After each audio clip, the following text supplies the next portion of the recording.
네, 오늘 고교학점제 대해서 안내를 맡은 동대부속여고의 김용진입니다. 일단 여기 학부모님들이 이제 와 계시기 때문에 먼저 좀 구성 상황 조사를 하겠습니다. 아니면 학부모님들이 오셨으니까 다 자녀가 있으신 분들이겠죠. 그래서 지금 우리 집에 있는 자녀의 나이를 여쭤볼 겁니다. 현재 우리 집 아이가 고등학생이다. 고등학생 자녀가 있다 하시는 분 손 들어보십시오. 고등학생 자녀가 있다. 네, 됐습니다. 자, 우리 집에 자녀가 현재 중2 또는 중3이다. 그러니까 두 아이이신 경우는 이제 둘 다에 해당하는 거 있습니다. 하여간 중2 또는 중3이다. 네, 제일 많으시고요. 네, 됐습니다. 현재 우리 아이가 중1 또는 그보다 어린 아이가 있다. 네. 예, 중1 또는 그보다 어린 아이가 있는데 혹시 이 중에 미취학 아동이 있으신 분? 미취학 유치원 이하 없으시죠? 자, 왜 제가 이걸 여쭤봤냐면요. 지금 제가 마지막으로 여쭤본 중1 이하 학부모님들, 현재 중1 이하의 자녀가 있는 부모님들은 고교학점제 적용 대상입니다. 그러니까 지금 그런데 중2까지의 자녀가 있으신 분, 즉 우리 집 막내가 중2 혹은 그보다 나이가 많다 하시는 분들은 고교학점제와 상관이 없으세요. 없어요. 왜? 고교학점제는 고등학교의 현재 예정으로 2025년 입학생부터 적용할 겁니다. 현재 예정으로. 그러니까 고교학점제는 그런데 요즘 왜 계속 고교학점제 그러냐? 현재 고등학교에서 진행되는 교육과정은 2015 개정 교육과정이에요. 2015 개정 교육과정이에요. 왜 2015 개정 교육과정이냐? 2015년에 발표되어서 그렇습니다. 2015년에 발표되어서 2015 개정 교육과정인데 2022년인 올해에 이제 2015년에 발표하고 이제 그러면 벌써 7년이 흘렀잖아요. 7년의 세월이 흐르던 동안 세상이 많이 바뀌었어요. 뭐 당장 우리 지난 2년 동안 우리 생활에 가장 큰 영향을 미친 이슈는 뭡니까? 코로나죠. 2015년에는 코로나가 이렇게 될 줄 아무도 몰랐어요. 그죠? 애들이 학교를 안 가고 집에서 온라인으로 수업을 듣는다? 상상도 못했던 일입니다. 그런데 그거를 우린 다 했잖아요. 자, 이제 이런 식으로 세상이 급격히 바뀌다 보니 늘 대한민국 교육은 어느 나라 교육이나 마찬가지입니다. 이 몇 년 정도가 지나면 학생들이 이런 걸 배워야 된다 하는 거를 바꿔요. 그걸 교육과정 개정이라고 부릅니다. 그런데 그게 이제 뭐 교육과정 개정을 날이야 날마다 할 수는 없는 노릇이고 일정 간격을 거쳐서 하게 되죠. 그래서 2015년에 했고 그래서 7년이 지난 올해인 2022년에 새 교육과정을 발표할 예정입니다. 그리고 새 교육과정이 고교학점제 교육과정이에요. 물론 새 교육과정에 그러면 초등학교, 중학교는 안 바뀌냐? 아니요, 바뀌어요. 그런데 그 고등학교 부분에 큰 이슈가 고교학점제입니다. 그래서 올해 발표가 올 11월 하순 정도에 발표 예정인데요. 11월 하순 정도에 발표 예정인데 11월 하순에 발표가 되면 빨라야 이제 교육과정을 바꾼다고 해도 그러면 바뀐 교육과정에 따라서 교과서도 나와야 되고요. 그죠? 이제 이런 것들이 있어야 되잖아요. 그러면 이것들이 준비 기간을 거쳐서 학교에 적용이 되는 거는 빨라야 2025년입니다. 그러니까 2025년에 고등학교를 입학하는 아이가 고교학점제를 적용되는 가장 빠를 수 있는 세대입니다. 만약에 근데 이제 이게 현재까지 예정인데 뭔가 또 여러 가지가 세상이 뭐 항상 일을 추진하다가 맘대로 추진이 되면 참 좋겠습니다. 맘대로 추진이 안 될 수도 있잖아요. 그래서 뭐 예를 들어서 올해 11월 하순까지는 좀 교육과정을 발표하고 싶다라고 이제 그동안 쭉 준비를 하고 있지만 또 뭔가가 그게 좀 지연이 되면 당연히 고등학교에 적용되는 시점은 더 뒤로 밀릴 수도 있겠죠. 그런 부분이 있기 때문에 그래서 제가 아까 중학교 1학년을 기준으로 여쭤봤습니다. 지금 중학교 1학년 학생들이 고등학교에 입학하면 2025년이에요. 그러니까 지금 중2, 중3 학생들은 고등학교 교육과정에서 고교학점제는 대상이 아니다. 다만 이 고교학점제라고 하는 것이 고등학교 교육에 워낙 큰 변화를 계획하고 있는 거예요. 그러다 보니 이 고교학점제는 계속적으로 이런 방향으로 간다라고 계속 얘기를 하면서 학교에 거기에 대한 준비도를 끌어올리는 작업들이 진행된 거예요. 그러다 보니까 맨날 어디 가서 들으면 고교학점제 듣기는 몇 년째 들으셨죠? 그러니까 어떤 분들은 고교학점제가 적용되고 있는 줄 알아요. 근데 적용되지 않고 있고요. 지금 고교학점제를 적용하기 위한 준비다. 그러면 중2까지의 학생들은 2015 개정교육과정을 적용받는다. 그러면 지금 중1부터는 고교학점제 적용되는데 그게 확정이 됐느냐? 제가 아까 뭐라고 했죠? 언제 발표라 그랬죠? 올해 11월 말 발표 예정입니다. 그러니까 그분들은 뭐예요? 아직 확정된 게 없어요. 아직 5개월이나 남았어요. 예정일을 따져도. 그러니 만약에 예정보다 좀 더 늦어진다면 확정되지 않은 부분들입니다. 그래서 지금 자료를 보시면 2015 개정교육과정과 선택과목이라고 돼 있어요. 왜 고교학점제라는데 2015 개정교육과정이냐? 그러니까 지금 고등학생 자녀를 두신 분 또는 지금 중2, 중3 자녀를 두신 분들은 이거를 보셔야 되고, 지금 중1 자녀를 두신 분은 첫 번째 확정이 안 됐다. 두 번째, 그 아이가 고등학교를 와서, 그러니까 고교학점제에서 가장 핵심은 과목을 고른다는 거잖아요. 그런데 과목을 고를 때까지 벌써 몇 년 남았어요. 지금 중학교 1학년 아이가 중2, 중3 고등학교 들어가서, 그러니까 고등학교 들어가서 입학도 하기 전에 과목을 고르는 건 아니거든요. 고등학교 1학년에는 공통과목이라는 게 있습니다. 그러니까 1학년 요맘때, 오늘이 지금 6월 11일인가요?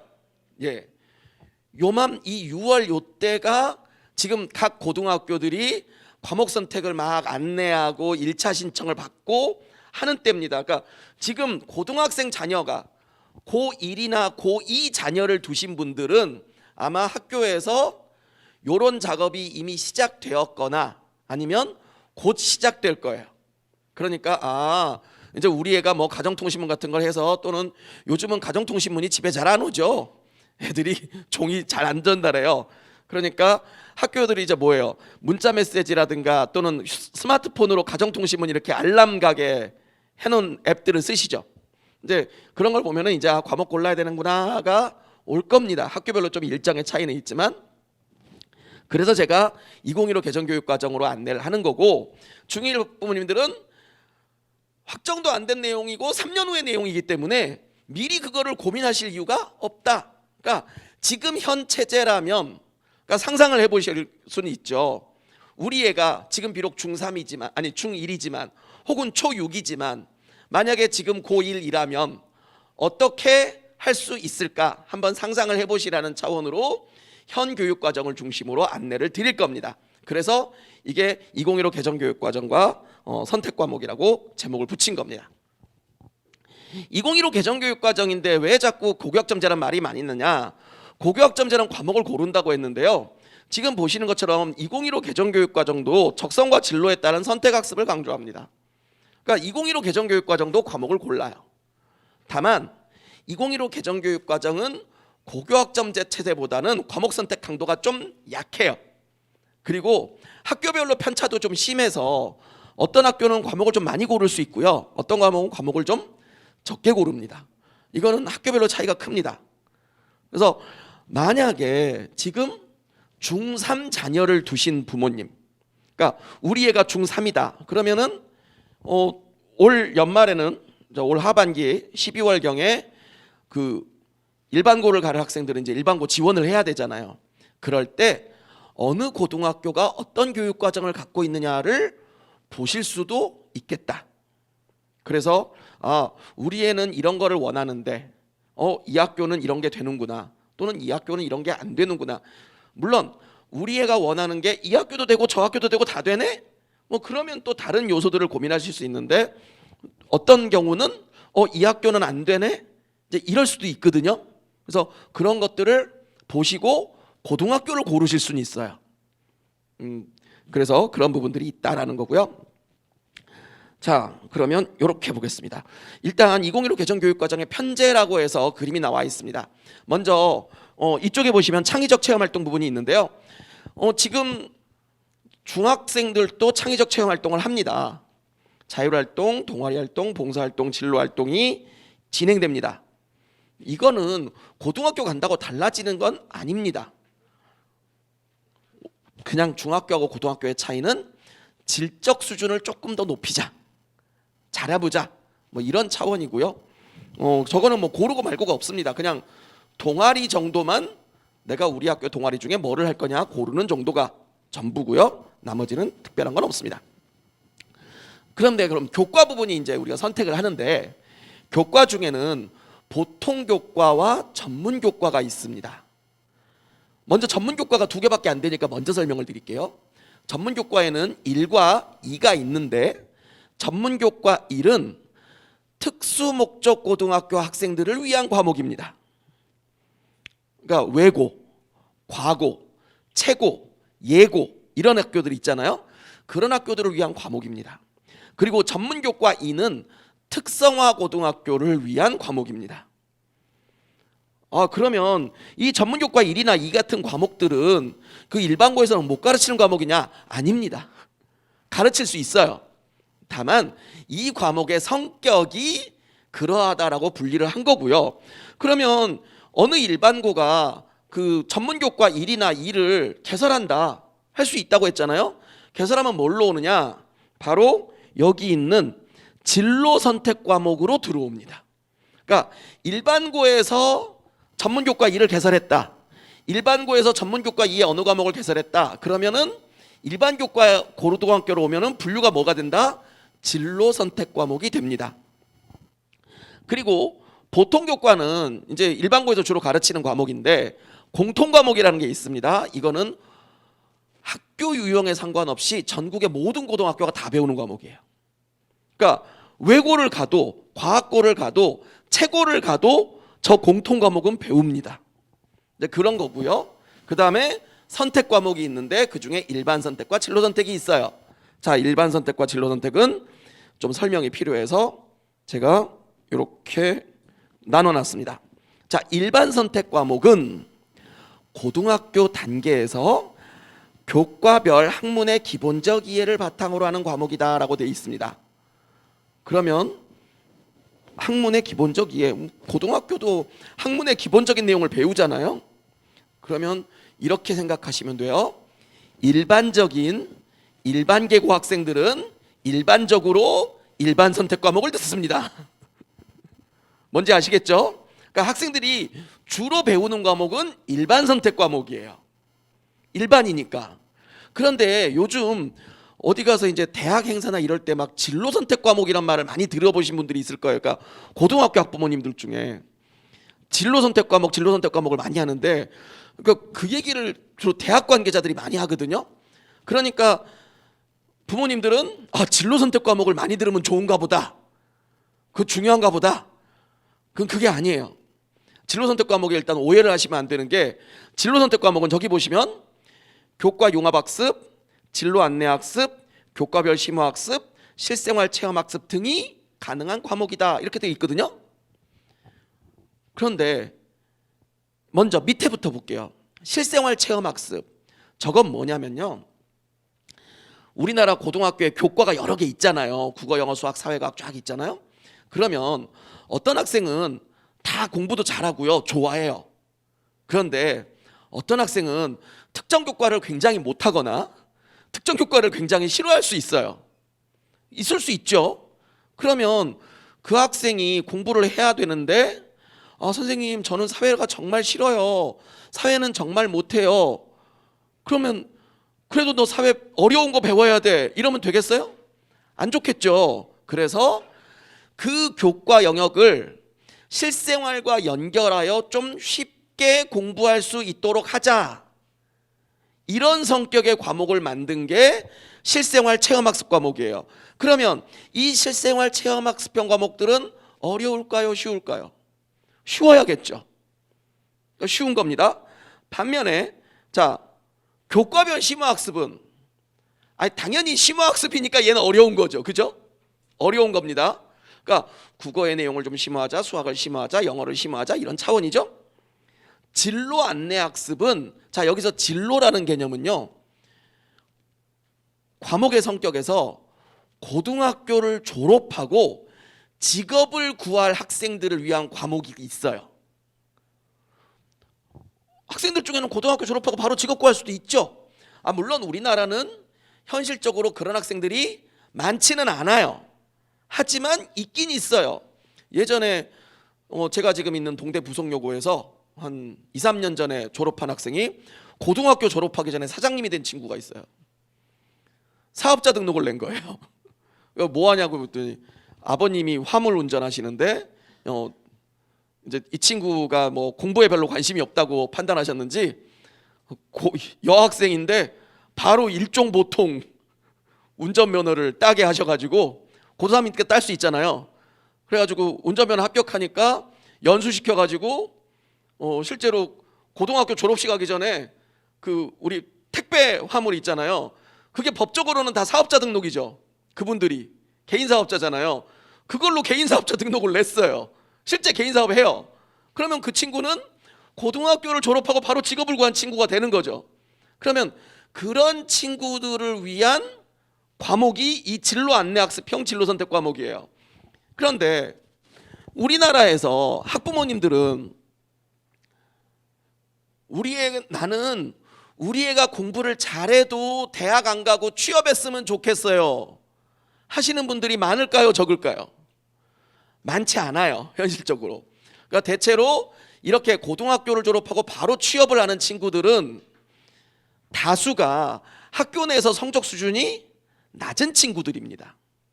그러니까 이 진로 안내학습형 과목조차도 어려울까요? 쉬울까요? 쉬워야 됩니다. 그리고 교과 융합학습은 어떠냐? 융합을 하려면 뭘 A하고 B가 있을 때 이걸 융합해서 C를 만드는 거잖아요. 그러면 융합학습을 하려면 뭘 알아야 융합을 하든지 말든지 할 거 아니에요. 그러니까 융합학습은 조금 난이도가 있어요. 그러니까 교과별 심화학습이나 교과 융합학습은 난이도가 있지만 진로 안내학습이나 실생활 체험학습은 난이도가 낮은 과목이다. 그런데 왜 대학에서는 진로 선택 과목을 그렇게 많이 얘기하냐? 일반 선택 과목은요, 이따 과목명을 보시면 아시겠지만 부모님들이 다 아시는 그 과목들이에요. 그러니까 대학도 이미 그 과목들을 다 알아요. 그러니까 자, 여기 다들 지금 고등학교 교육 경험이 있으실 걸로 추정합니다. 우리나라 평균 학력을 봤을 때 다들 고등학교 졸업하셨을 거예요. 문학, 국어의 문학이라는 거 있죠. 문학 시간에 뭐를 배울까요? 시, 소설, 수필, 극 이런 거 배우겠죠. 이걸 대학에 알까요? 모를까요? 당연히 알죠. 그러니까 대학에서는 일반 선택 과목은 그거 뭐 하는 과목인지 우리 이미 다 알아.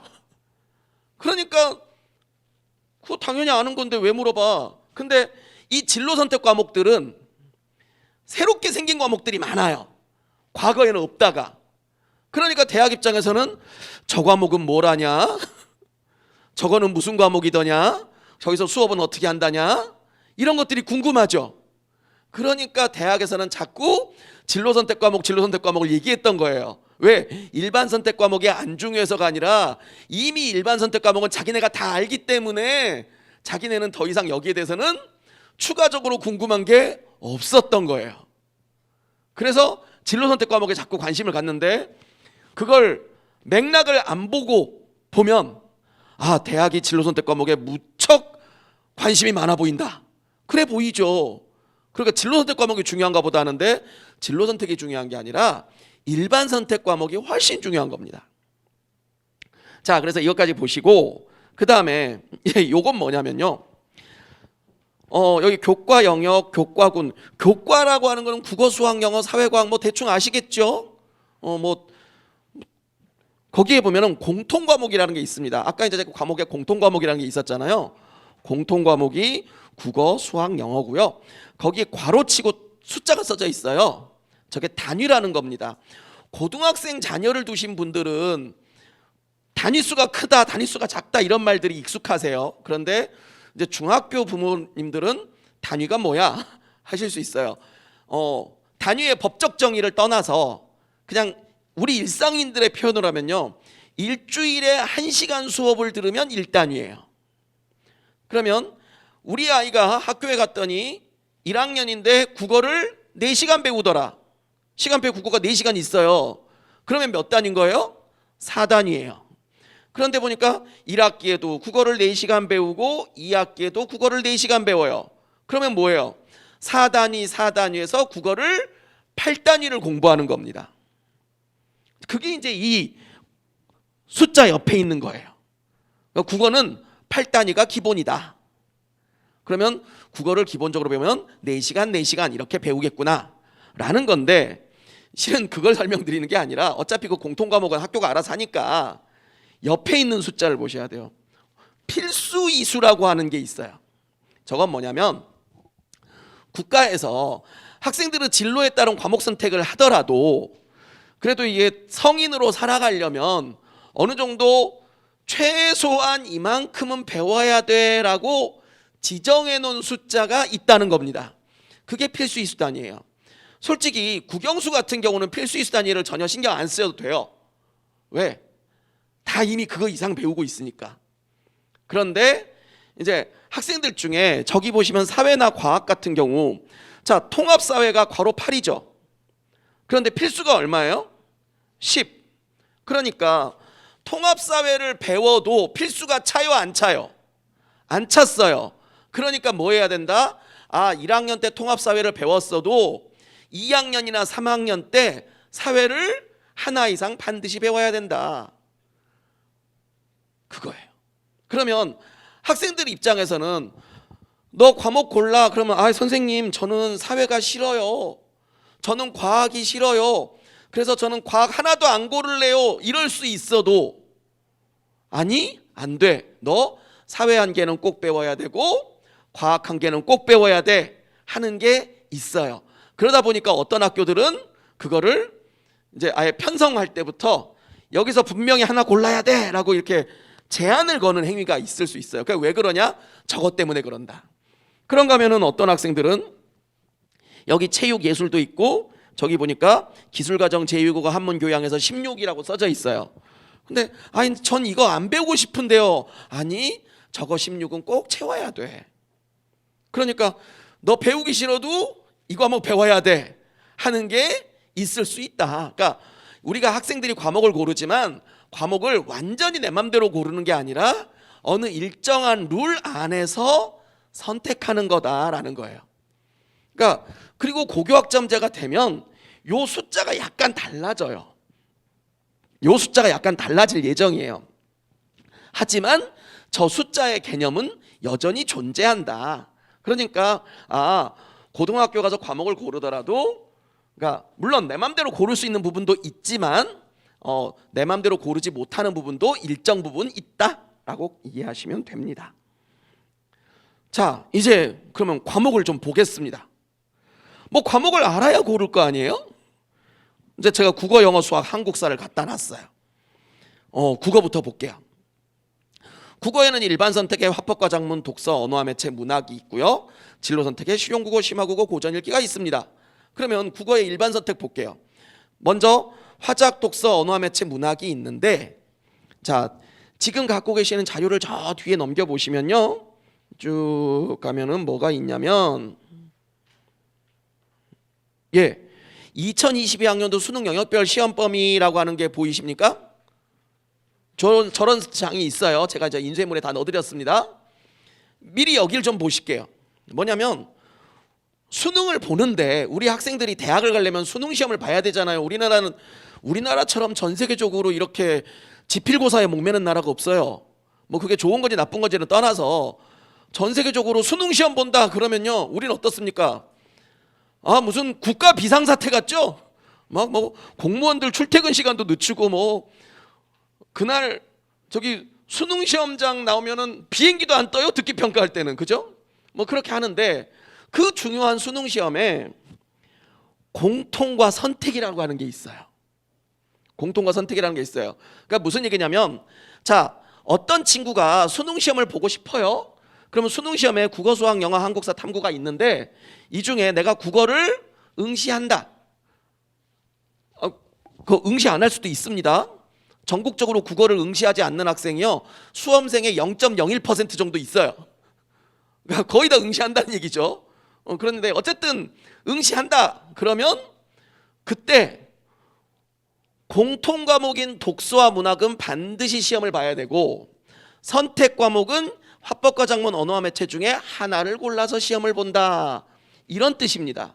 그러면 자, 수능의 공통 과목이 뭐고 선택 과목이 뭔지 지금 말씀드렸죠?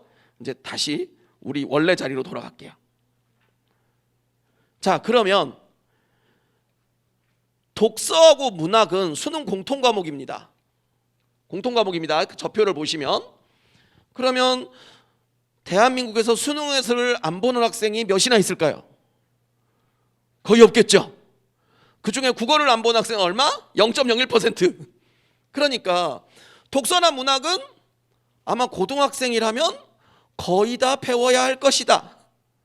그래서 저런 과목들은 아예 학교가 우리 학교 학생은 다 문학을 배워야 돼라고 아예 지정해버리는 경우들이 많아요. 그러니까 저거는 고를 것도 없고요. 근데 그러면 어떤 학교는 그래도 학생에 따라서 안 배울 수도 있는 거 아니냐라고 해서 선택으로 준다고 치자 이거예요? 어떤 학교가? 선택으로 주면 안 고를 건가요? 자, 나는 우리 아이가 고등학교를 갈 때 수능 공통 과목인 문학을 듣지 말라고 할 것 같다, 이런 분 계신가요? 아니요. 그냥 야, 수능 공통 과목은 일단 들어야 되지 않겠니? 하실 거잖아요. 그거 듣는다. 그러니까 일단 국영수 같은 것들 중에선 학교가 지정하는 과목도 있다. 근데 대체로 어떤 과목이 많다? 수능 공통 과목인 경우가 많다. 그렇고, 그러면 일단 문학은 뭘 배울까? 아까 뭐 문학을 배우겠죠? 독서는 뭐를 배우는 과목인데 공통이냐? 독서는요, 학생들이 배우는 국어, 여기 이제 아까 보니까 중학교 자녀를 두신 분들이 많으시니까 제가 중학교 용어를 좀 쓰겠습니다. 중학교 국어책을 보면요, 듣기, 말하기, 읽기, 쓰기 뭐 이런 게 단원 앞에 붙어 있어요. 그 애들 교과서를 보면. 그러니까 국어에서 말하는 듣기, 말하기, 읽기, 쓰기, 문법, 국어 문법, 그 다음에 문학, 이렇게 영역을 나누는데 그 중에 읽기 영역을 하는 게 독서예요.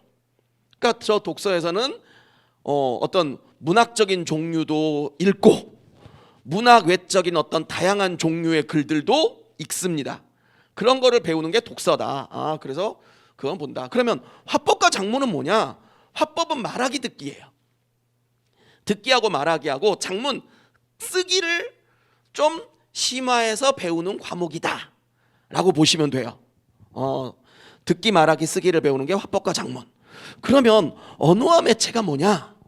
언어와 매체의 언어 부분은 학생들을 이해하기 쉽게 말하면 문법이 들어있어요, 거기에. 그러니까 문법을 공부하고 싶다 그러면 뭘 배워야 돼요? 언어와 매체를 배워야 돼요. 그러면 매체는 뭐냐? 저기 학부모님들, 요즘 학생들이 주로 어디서 자료 찾으면 인터넷 가서 자료 찾잖아요. 어디를 뒤지는지 아세요? 예전에는요, 네이버 이런 거 많이 썼고요. 요즘 대학생들은 구글 많이 쓴다 그러죠. 요즘 중고등학생들은 어디서 검색을 많이 하는 줄 아세요? 유튜브에서 많이 합니다. 요즘은요, 애들 뭐 자료 찾아오라고 그러면 다 유튜브 가서 자료 찾아요. 그래서 맨날 동영상 링크 보내요. 아니 그 텍스트로 된 걸 정리해 와야 되지 않냐? 근데 이게 이거 설명 잘 돼 있는데 왜요? 하면서 와요. 뭐 어쨌든 그거는 뭐 자기가 정보를 습득하는 방법이니까 자기 자유잖아요.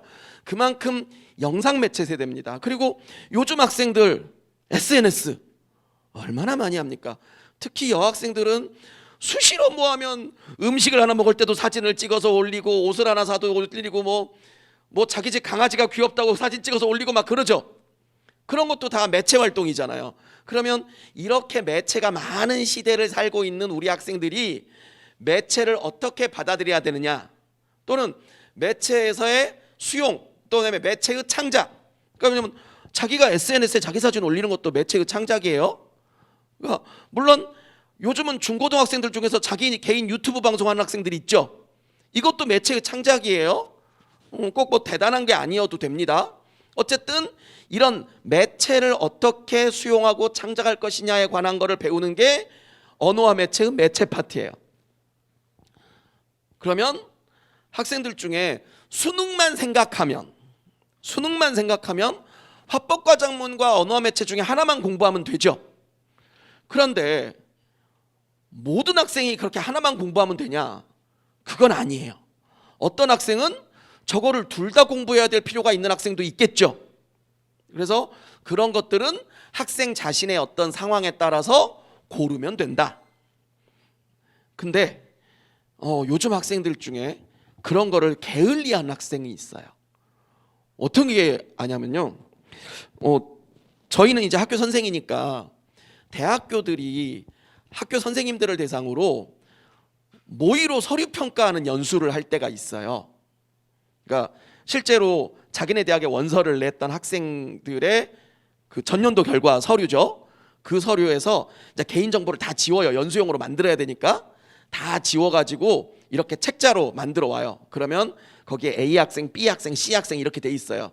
그러면 A 학생, B 학생, C 학생 생기부나 이런 뭐 자기소개서 이런 서류들을 다 주고, 자, 우리 학교는 이렇게 평가하는데 선생님들 한번 채점해 보세요, 이 학생을.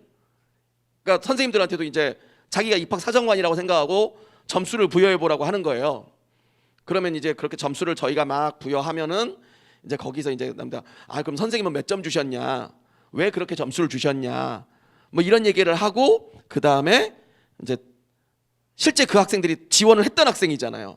그러면 전년도에 이 학생들이 A과에 다 원서를 냈는데 그 중에 A 학생은 실제 서류평가에서 몇 점을 받았고, 뭐 그래서 붙었다 떨어졌다 뭐 이런 거를 이제 알려주는 그런 프로그램이에요.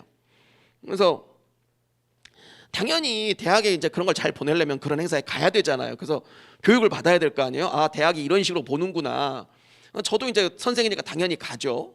갑니다. 제가 근데 지난 겨울방학에 간 대학 행사 중에 하나가 국어교육과를 학생을 보여준 대학이 있었어요. 그래서 근데 국어교육과, 그럼 국어선생이 되고 싶은 학생이잖아요. 그런데 이 학생이, 그 중에 한 학생이 언어와 매체를 안 배우고 온 거예요. 어땠을까요? 아니, 국어선생이 되겠다는 학생이 문법과 매체 활동이 들어있는 언어와 매체를 안 배운다? 그러니까 제일 먼저 드는 생각이 뭐예요? 너 국어선생 할 생각 있는 거 맞니? 이 생각이 들죠. 그래서 그 친구는 그 점수가 낮았어요. 그러니까 어떤 대학의 어떤 학과에서는, 물론 그러면 국어교육과에서는 당연히 그럼 이런 거 다 듣고 가야겠죠. 근데 그럼 국어교육과가 다 들어야 되면 저 법학과 가는 학생도 저걸 다 들어야 되냐, 뭐 전자공학과 가는 학생도 다 들어야 되냐, 그건 아니겠죠. 물론 수능 시험은 봐야 되니까 이 문학과 독서는 듣겠지만 이거 같은 경우는 들을 수도 있고 안 들을 수도 있는 거잖아요. 그렇게 학생마다 다르다. 그리고 그 학생이 무엇을 들었는지가 또 그 지원하는 학과에 따라서는 그게 쟁점이 될 수가 있다 라는 거예요. 자, 그러면 이제 일반 선택 그렇게 말씀드렸으니까 진로 선택 갈게요. 진로 선택에 실용국어가 있습니다. 먼저 실용국어를 보시면요, 여기도 실용수학이 있고요, 여기도 실용영어가 있어요. 이 국영수에 실용자 붙은 녀석들이 하나씩 있거든요. 제가 얘네들은 동시에 말씀드리려고 하는 겁니다.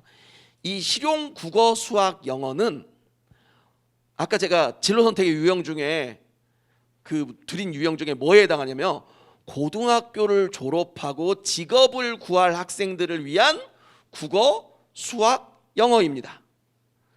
그러니까 아무래도 내용 자체도 좀 더 직업 상황적인 게 많겠죠. 그러니까 대학을 갈 학생들 중에 저 과목을 배울 학생은 극히 적습니다. 극히 적습니다. 당연하겠죠? 자, 그 다음에 이 심화국어라는 과목이 있는데, 혹시 동네 학원들에서 이게 과목 설명하다가 뭐 어떤 학생들은 심화국어를 들어야 된다고 하면서 막 하는 데가 있는데요. 제가 그거 보고 참 어이가 없었어요. 저 자료를 만든 학원업자는 저 과목이 뭔지 전혀 모르고 하는 말이다. 왜 그러냐면 이게 액면가상 심화국어, 그러니까 진로 선택 과목에 심화가 있다고 하지 않았냐, 심화국어니까 굉장히 고급스러운 과목, 뭐 멋있는 과목이 아니겠느냐 라고 생각하실 수 있어요. 제목상 보면 그럴듯하죠. 전혀 아니에요. 뭔데? 심화국어가요, 심화는 맞는데 무엇을 심화했냐?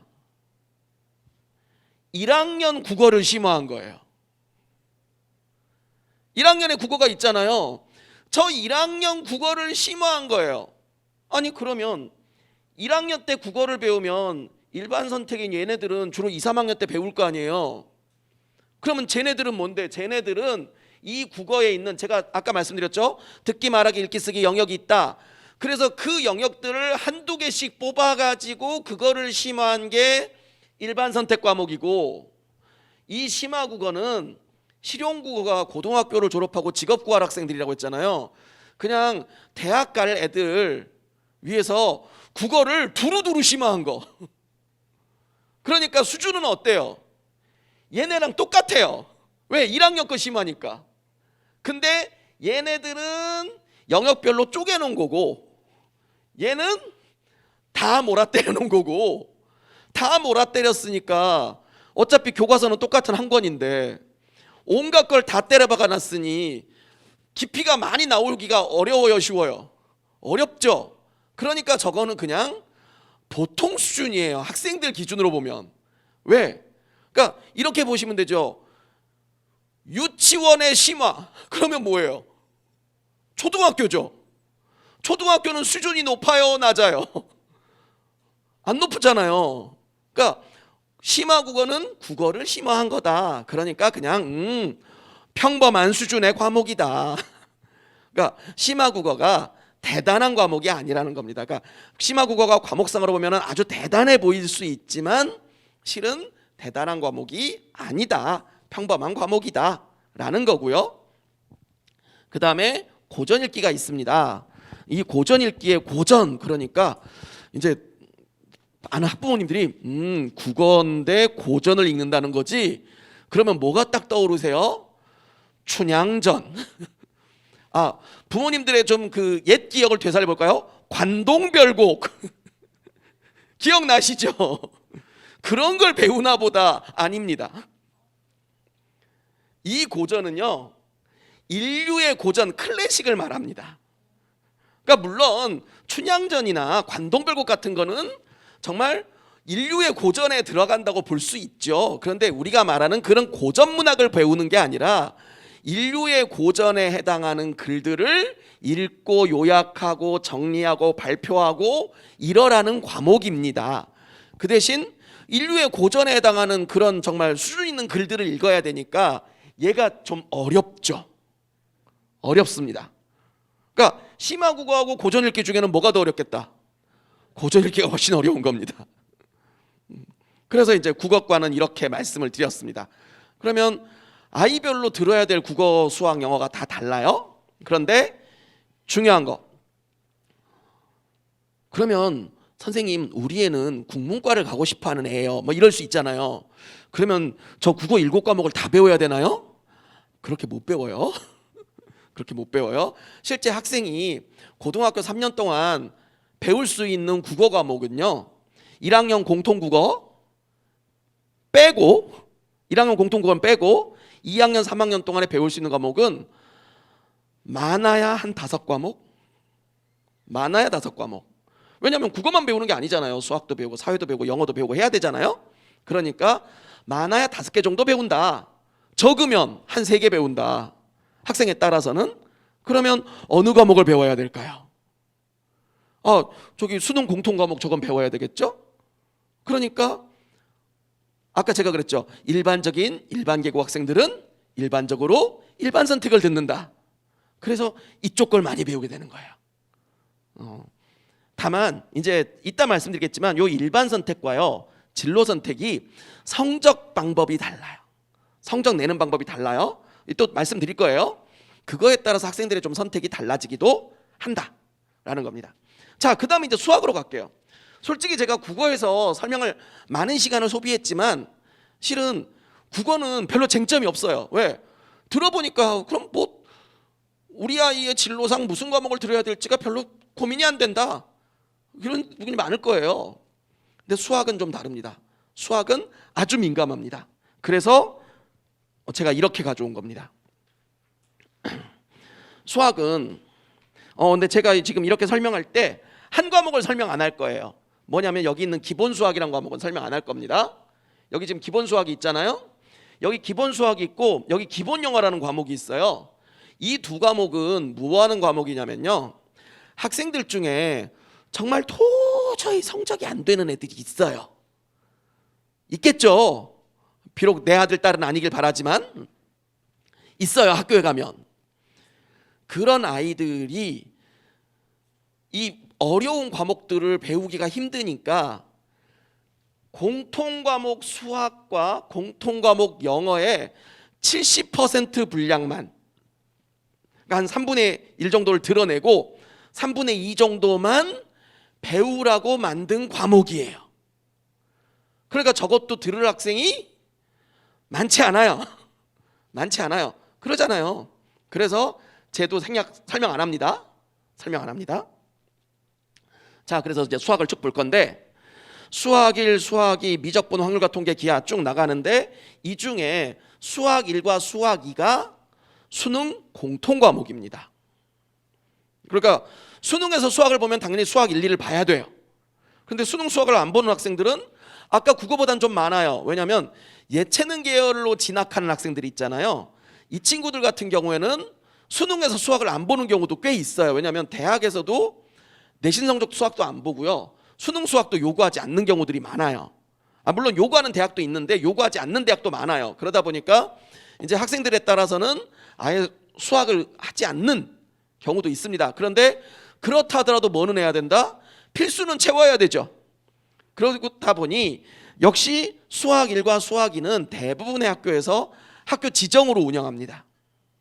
그러니까 당연히 배운다. 그런데 수학 1에서는 지수, 로그, 삼각함수, 수열이란 걸 배운다. 뭔지는 몰라도 돼요.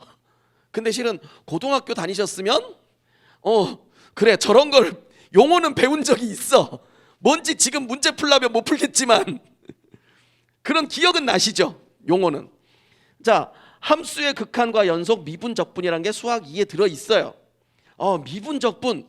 아무리 고등학교 때 수학을 싫어하셨어도 고등학교 수학에서 미분적분 어려운 거 이 정도는 기억하시잖아요.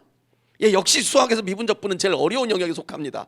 그거를 배우는데 자, 일단 수학 1, 2가 수능 공통 과목이고 미적분, 확률과 통계, 기하가 수능 선택 과목으로 저 셋 중에 하나를 보는 거거든요. 그런데 미적분에서 뭐를 배우냐? 미적분을 보니까 여기는 선의수 과목이라는 게 있어요. 수학 1과 수학 2를 배우고 봐야 된대요. 그러면 뭐 좀 어렵겠구나 짐작이 되시죠? 그리고 수열의 극한, 미분법, 적분법을 배운다는데 이제 헷갈리는 게 이거예요. 요 미분과 요 미분법, 요 적분과 적분법의 차이가 뭐냐? 여기 부모님 세대시니까 부모님들이 고등학교 다니실 때는 문과, 이과가 있었죠. 그죠? 그러니까 문과, 이과라는 용어로 설명을 드리겠습니다. 이 중에서 문과로 고등학교를 다니신 분들, 이런 분들이 있을 거예요. 그 중에 미분적분을 배우기는 배워요. 문과생도. 그런데 이과생보다는 조금 배웠죠. 옛날로 말하면 문과생들이 배웠던 미분적분이 여기 수학 2에 있는 미분적분이에요. 그리고 요 미분법, 적분법이 옛날로 말하면 이과생들이 배웠던 미적분 있죠. 그게 미적분에 나오는 미분법, 적분법, 저단원입니다. 그러면 우리 애가 소위 대학의 자연계열 모집단이 뭐 공과대학이라든가 자연과학대학이라든가 이런 데 가려면은 수학에서 뭐를 배워야 되겠다? 미적분을 배워야 되겠죠. 단 요게 옛날과 달라진 건데 최근에는 상경계열 진학하는 학생들에게도 미적분 이수를 권장합니다.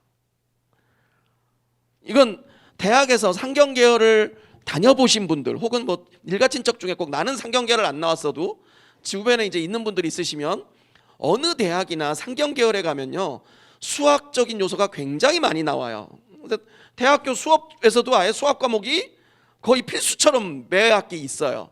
그러다 보니까 원래 미적분은 옛날로 말하면 이과생이 배우는 과목인데 요즘은 상경계열 가는 문과생들도 미적분을 배웠으면 좋겠다라고 여러 대학이 이야기하고 있습니다. 그 다음에 확률과 통계는 확률, 통계 뭔지는 아시잖아요, 그죠? 예, 그겁니다. 그래서 문과 계열 즉 인문과학대학이나 사회과학대학 이런 데 쪽 가는 친구들은 거의 다 수능에서 미적분 확률과 통계 기하 중에 하나를 봐야 되니까 뭐를 보겠어요? 확률과 통계 봅니다. 왜냐하면 이게 쉽거든요. 저거를 봅니다. 그래서 그러면 공과대학이나 자연과학대학 뭐 이런 데 가는 학생은 확률과 통계 안 배워도 되냐? 아니요, 배워야 돼요. 그러니까 옛날에 이과생들은 문과생보다 수학을 더 배웠잖아요, 그죠? 그러니까 옛날 이과생들이 배웠던 수학을 요즘으로 하면 수학 1, 수학 2, 미적분, 확률과 통계, 기하 이렇게 5과목 다 배우면 옛날 이과생 수학이 돼요. 물론 요즘 애들은 옛날 그 부모님들 세대보다 좀 수업량이 줄었던 거 아시죠? 그래서 옛날 이과생들이 배우는 영역이지만 양은 더 줄었습니다. 그리고 기하, 기하는 뭐 2차 곡선, 평면 벡터, 공간 도형, 공간 좌표 이런 걸 배운다는데 주로 공학 계열 가다든가 이런 친구들은 기하를 꼭 배워야 됩니다. 수능은 얘네 셋 중에 하나만 보지만 그 다음에 실용수학은 아까 말씀드렸으니까 넘어가고요. 그 다음에 경제수학은 과목명에서 이미 진로 목표가 딱 나오죠. 상경계열 간 학생들을 위한 수학인가 보다. 근데 너 방금 전에 미적분한테 상경계열 하라고 하지 않았냐? 이렇게 생각하실 수 있어요. 맞아요. 저는 분명히 미적분 하라고 말씀드렸어요. 그런데 그럼 경제수학이 있는데 왜? 경제수학은 이렇게 보면 수화 생활경제, 수열과 금융, 함수화 경제, 미분과 경제 이런 걸 배워요. 저 뭐 배우냐고요? 여기 수열과 금융 시간에 가면요 이런 거 배워요. 저기 철수가 집을 사려고 2억을 빌렸어요. 연 2%로. 그러면 한 달 이자가 얼마냐? 뭐 이런 거 있잖아요. 그 부모님들 은행에 대출 받으러 가면 은행 직원들이 꼭 이렇게 계산기 해가지고 보여주죠. 그분들은 왜 말로 안 하고 그 계산기를 보여주는지 모르겠어요. 그런데 그러듯이 그런 거 계산하는 거 있잖아요. 그런 거 나오는 거예요. 그러니까 실제 경제에서 쓰이는 수학이긴 맞는데 저거를 대학의 교수님들이 미적분 교과서하고 경제수학 교과서를 비교해 보시더니 우리는 미적분 교과서의 내용이 더 마음에 든다 라고 하세요. 그러니까 경제수학을 배우는 게 나쁜 게 아니라 그래서 아까 이제 제가 성적 표시 방법이 다르다고 했잖아요. 미적분은 일반 선택이고요. 경제수학은 진로 선택이다 보니까 일반 선택은 등급을 내고요. 진로 선택은 등급을 내지 않습니다. 그러면 학생들 중에 미적분은 자연계열 가는 학생들이 다 같이 들을 거 아니에요? 그래서 등급 내는 게 좀 부담스러우면 그냥 미적분을 듣는 게 제일 좋긴 하나 꽝 대신 닭이라고 경제수학을 들을 수도 있겠다. 그러니까 원래는 상경계열 간 학생들용으로 경제수학을 만들었는데 실제 만들고 보니까 상경계 쪽에서는 오히려 미적분이 더 좋다고 하여 이제 그런 문제가 있는 겁니다. 그 다음에 수학과제 탐구는요, 얘는 어떤 수학적 내용을 배우는 과목이 아니에요. 보시면 수학 탐구의 목적과 절차, 연구윤리, 탐구 실행 및 평가 이런 거잖아요. 왜냐하면 자기가 배운 수학적 지식으로 뭔가 문제를 해결해 보는 거예요. 그러면 뭐 대단한 논문을 쓰는 거냐? 아니요. 꼭 그렇지 않아도 돼요. 지금 우리가 있는 이 사내 아카데미, 여기 공간이잖아요. 이 공간의 정확한 부피를 알고 싶으면 어떻게 해야 될까요? 아니 부피는 가로 곱하기 세로 곱하기 높이 아니냐. 그런데 자세히 보세요. 지금 이쪽에 보이면 뭔가 좀 빈 공간이 있죠. 그죠? 여기 기둥도 있죠. 이 기둥만큼 부피 빼야 되잖아요. 그러면 학생은 공간의 부피를 구할 때 가로 곱하기 세로 곱하기 높이라는 거를 배웠어요. 그러면 그걸로 우리 방의 실제 부피를 구하고 싶다. 그러면 이 사내 아카데미에 실제 하려면은 가로 세로 높이라는 공식을 여기에 구체적 숫자에다 대입해서 계산을 해야 되겠죠.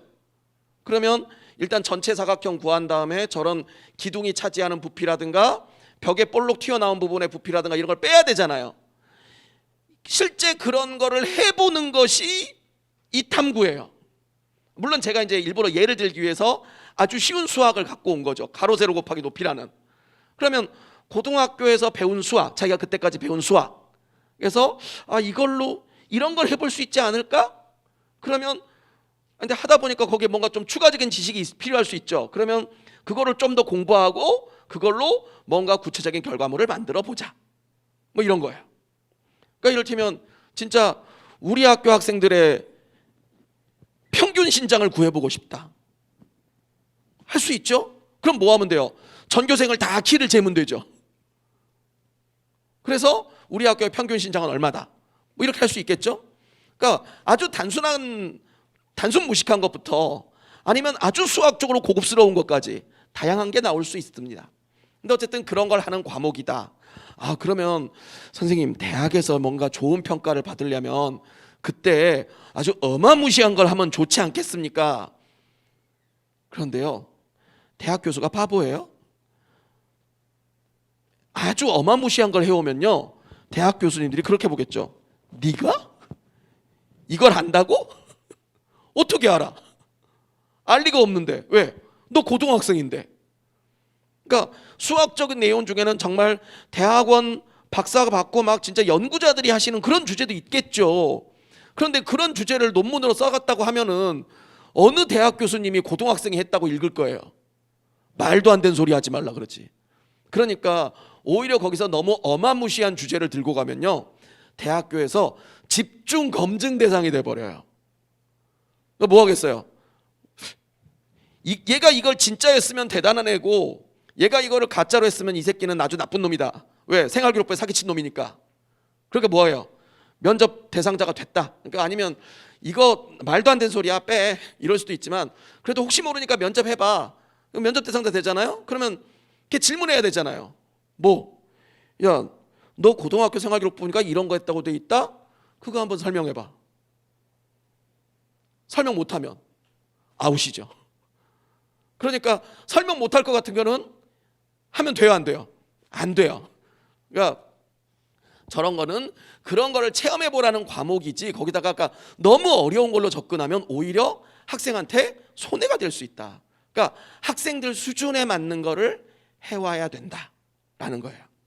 자, 그다음에 이제 인공지능 수학은 이건 나중에 새로 생긴 과목인데요. 인공지능 수학은 요즘 하도 인공지능 분야가 이제 이슈가 되잖아요. 그러다 보니까 인공지능 분야에 쓰이던 수학 중에 고등학교에 기존에 있던 수원, 수투, 미적분, 확률과 통계, 기하 이 5과목에서 안 다루는 요소들이 있겠죠. 그것들을 가져다가 만든 과목이에요. 근데 그러면 선생님 우리 아이가 인공지능이나 컴퓨터 분야라고 하려면 저 과목을 배우는 게 좋겠네요 라고 말씀하시는데 저 과목은요 대학마다 의견이 좀 달라요. 왜 그러냐면 아까 제가 말씀드렸죠. 아이가 아무리 국어를 좋아해도 국어를 배울 수 있는 과목 수가 한계가 있다고 했잖아요. 수학도 마찬가지입니다. 어차피 고등학교는 시간이 정해져 있으니까. 그러면 아이가 인공지능 수학을 배우기 위해서는 수원, 수투, 미적분, 확률과 통계, 기하 중에 하나를 빼고 배워야 될 가능성이 커요. 물론 어떤 학교는 수원, 수투, 미적분, 확률과 통계, 기하 이 5과목을 다 배우고 추가로 인공지능 과목을 더 배울 수도 있지만 어떤 학교는 그 과목을 배우기 위해서는 이 기본적인 5과목을 빼야 되는 상황이 올 수 있어요. 그러면 이거를 안 듣고, 즉 만약에 어떤 친구가 기하를 안 듣고 인공지능 수학을 들었다. 그러면 대학이 어떻게 생각할까? 다수의 대학들은 그럴 바에는 차라리 기하 듣고 와. 왜? 기본적인 수학을 알면, 왜냐하면 저 인공지능 수학이 저기서 인공지능을 만들 수 있는 그런 수학이 아니에요. 그냥 인공지능 분야에 필요한 수학이 아주 기본의 기본이죠. 그러니까 어떤 교수님들은 야, 인공지능 수학 그딴 거 안 배워도 되니까 미적분, 확률과 통계, 기하 이거나 잘 공부하고 와, 이러시는 분들도 아주 많아요. 그리고 어떤 분들은 아니 뭐 하나 더 배울 수 있으면 배우는 건 나쁘지 않아. 그런데 대학에서 그거를 듣기 위해서 저 기본 5과목을 안 듣는 거는 그거는 별로다. 그거는 별로다. 그 다음에 이제 심화 수학과 고급 수학이 있는데요. 이거는 제가 여기에 있던, 여기 없죠. 진로선택 과목이 없잖아요. 그럼 뭐냐? 아까 말씀드린 전문교과 1에 있는 거예요. 근데 이걸 왜 갑자기 국어 때는 안 하더니 수학에서는 하냐? 이유는요.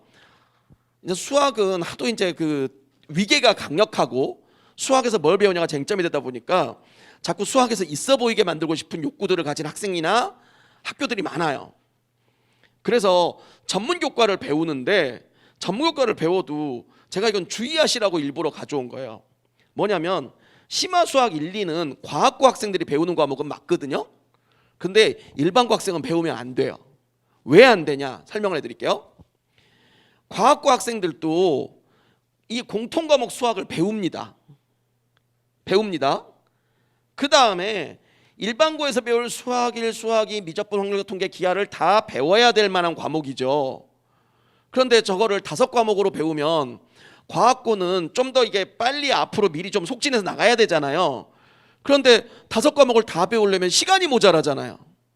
그래서 이 5과목을 수1, 수2, 미적분의 앞부분 해서 자르고 미적분의 뒷부분, 확률과 통계, 기하 이렇게 해서 잘라가지고, 자, 심화 수학 1은 수학 1, 수학 2, 미적분의 앞부분, 심화 수학 2는 미적분 뒷부분, 확률과 통계, 기하를, 그러니까 원래 5과목을 2과목으로 줄여놓은 거예요. 줄여놓은 과목이에요. 그래서 과학고 애들은 심화 수학 1, 2 빨리 배우고 그 다음 단계로 넘어가자, 이제 이건데, 제가 아까 그랬어요. 일반고에서는 대부분 수능 때문에 수학 1, 2를 배운다고 했죠. 수학 1, 2를 배운 다음에 심화 수학 1을 배워버리면 뭐가 돼요? 배운 걸 또 배운 게 돼버리죠. 그러니까 내가 과학고 과목을 배웠어요, 굉장히 고급스러운 걸 배웠어요 라고 말할 수 있는 여건이 된다 안 된다?